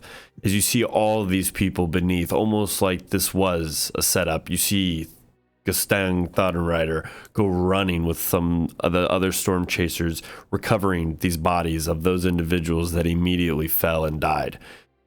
You look on at some of the debris as it lights up the ground, and all you can do is just stare as you see hundreds of people look on at this event that's happening. You turn, and now you look back. Now at this ship chasing you, almost looking justifiable. Technically haven't been seen. No. Like, plausible deniability. Well, actually, let's see if the crowd sees you. What's your stealth? What was your highest? 30. 30. I don't know. Yeah, Okay. a lot. Yeah. Well, what was your lowest? 20. I don't know. There's been a lot of rolls since then.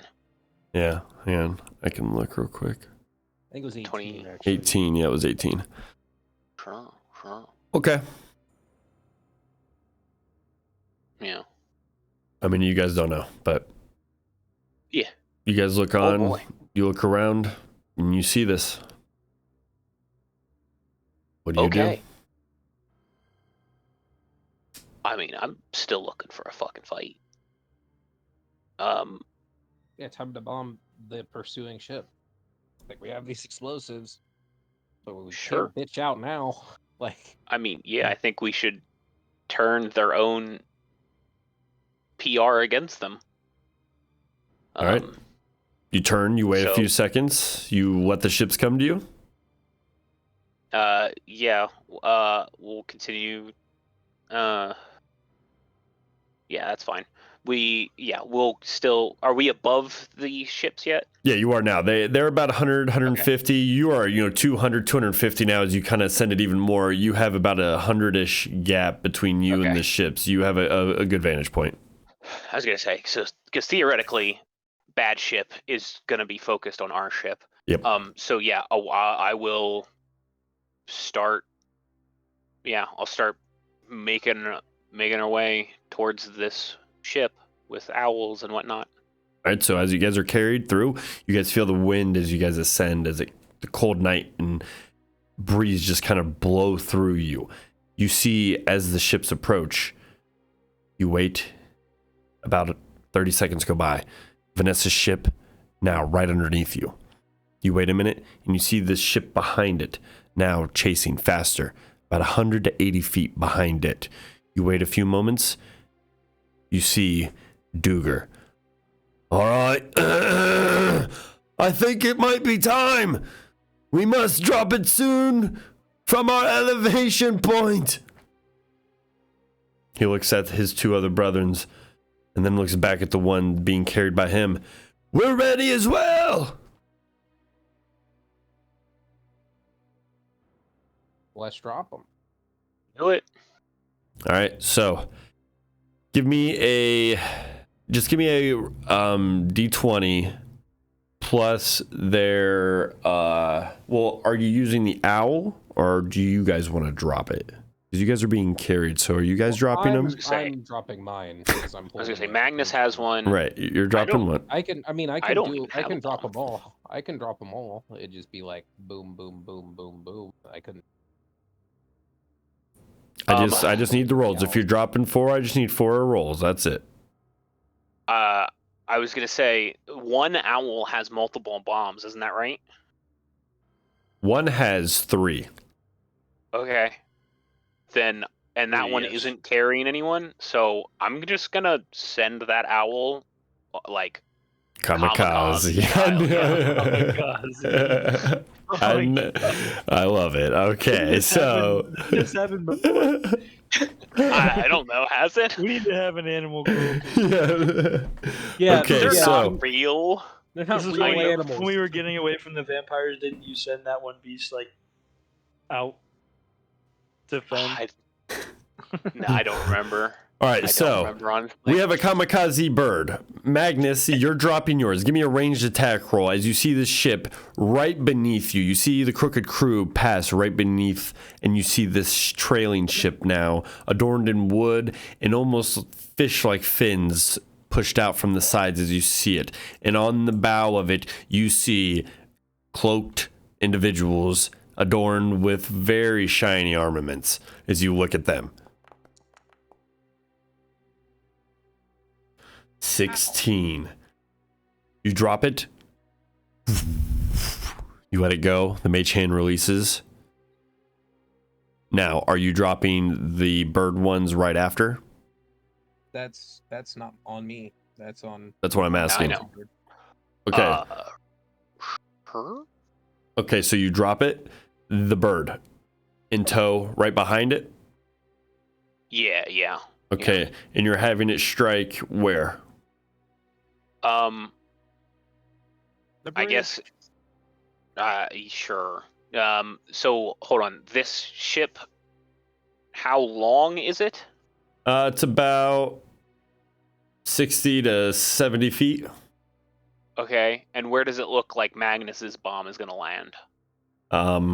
It's pretty hard to fucking tell. I mean, he's just dropping it. That's All what I'm right. saying. Then I'll aim center of mass. Sure. Okay. All right, so you drop it. You do so. You guys wait. Kamikaze bird. Intense suspense. You see about 40 to 50 feet until impact. And then you all see one arrow shoot directly up into the air. One person must have noticed. It does not hit. You see as it shoots at this small, tiny bomb, this arrow just whizzes by, and you guys see this arrow almost lose momentum as it almost turns and starts flowing back down. You watch As that's happening, this bird, almost parallel with this bomb, strike side by side right next to the very center of this ship. You see almost simultaneously two impacts that hit. At first, there's a small delay, and then right after this bird, 4 huge chain explosions reaction right in the heart of the center of this ship. You notice it in immediate succession starts almost looking like it's being melted from the wood, and whatever this material is that starts oozing out of these sacks after the explosion that have just been smothered and smothered everywhere. You see these 2 individuals, whoever was laying on the front of the deck or standing on the front of the deck, now laying down on their faces. Black ichor covering them as you see the center of the ship snap directly in half. And the whole front half of this mass and the whole hull of it just and the back half almost in a backward somersault manner doing the same, almost like it's been just split in a full stop motion into a full descent. You see the acceleration of the momentum lurching this ship forward as it starts falling 100 feet, 80 feet, 60 feet, crushing about 200 feet from the bottom of the dock. You see people dispersing everywhere as dust and snow erupt everywhere around it. You guys still 200 to 300 feet in the air watching this crooked cruise ship fly about 150 feet above this disastrous site, now with 2 ships at the bottom of this small little ravine next to Amedia. You see these ships and the debris tumble down some of the hillsides and then stop as they start melting the snow, this ichor melting through the wood. You hear screams from some of the crewmen that were accompanying the ship now that you have a time after the explosion reverberations have stopped. Mission successful. You see Duger and the dwarves. Oh, shit, I'm glad we didn't have to go on that thing. Good job, lads, good job. You wait a few moments. You see Vanessa and her ship quickly start veering back around, starting to head quickly south. You see a small little flare light on the very front end of the ship quickly, and it starts motioning back and forth to you all. What do you all do? Are we finishing the job? Yeah, we need to finish. I think we should I was gonna investigate say. this site. I was gonna say. I think we need to double tap whoever's left. Okay, so you guys descend down. You drop Yeah, very I will. quickly. If possible, I would like to drop all of the dwarves, since their job is done, off on Vanessa's ship before descending. Okay, you do so. So you guys swing back over very quickly, drop them off on the side of the ship. Vanessa looks at you. You're like, hang on 1 second. You all veer back off, the 3 of you, carried by the owls, accompanied down very quickly. I would like to keep Delphine. Okay, you keep Delphine with you. So the 4 of you, as you guys go, you guys quickly fly over. Before even landing, you make it about 10 to 15 feet above, hovering quickly as you're gliding 60 feet very quickly, just soaring.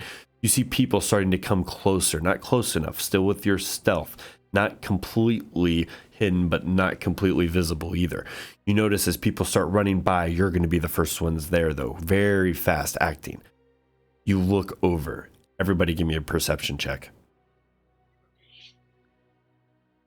Here comes a 10. Let's go. Well, this one matters, so don't roll a 10. It worked. No, that wasn't mine. That wasn't mine. Awesome. Oh, wow. That one was mine. I was like, oh no, hold on, no, okay. Magnus I just did going great. for the ride, dog. It Yeah. was pretty fire. There was an explosion. I'm just Magnus is caught up. Even though you don't he see likes anything, explosions. I will say, Magnus, you don't see necessarily anything that has to do with the ship. Though in this midst of chaos, you're caught up in the amount of people in the amount of propaganda and the amount of setup that was put into this effort. You're almost caught in awe by this as you are distracted, hence unable to see what's on the ship. You look around and you notice, Fuctus and Orem, there seems to be almost two individuals, almost looking like plastic that has been melted under immense heat under the front bow of the ship laying. You all get closer. The owls just kind of hover for a moment about 25 feet above the ship. You look around. Nothing. No movement. Just burning embers of wood drifting. The smell of smoke and all of the smog hiding most of everything that would be seen. You see one of the owls kind of float you a little bit closer. You hear... Lex. Lex. Oh, Lex. Oh, okay. You see a smaller body next to him, completely encompassed in this black ichor, melted all the way into the floorboards and beyond. You see this individual look and roll over. You look and you immediately know with the barely flesh remains that this is Aldor Trixis. Blood mage? The blood mage. Shit. Yep. You see him on his back, laying Yes. there, melting. Everything around him starting to singe as you see the black ichor start working its way up the organic material of his own skin and flesh. You all stay about 10 to 15 more seconds, and then the entire flesh and body becomes ash. You watch in a matter of minutes, the entirety of this ship becomes eaten away and melted through by this black ichor that has been expunged and smothered all over this ship. You take a few moments, and you know that everybody is dead. Both the Red Council member, Luthus Lex, and Aldor Trixis, the Red Council accomplice. You take this in, and that's where we're getting today's session. Yep, and you Mission bounce. No, successful, boys. well, We actually committed an actual war crime. Aldor Trixis, I know, has a green gem shard. Whether he's carrying it true. on him, I don't know, but I'm Do gonna you find check? out. Do you check? Yes, We'll find out next time. I know. Dragon Ball Z. Dragon Ball Z. Now, thank you all for playing. Good job, guys. Awesome shit. I knew it was too easy. I was like, this is a trap. This is a trap. Yeah. All right.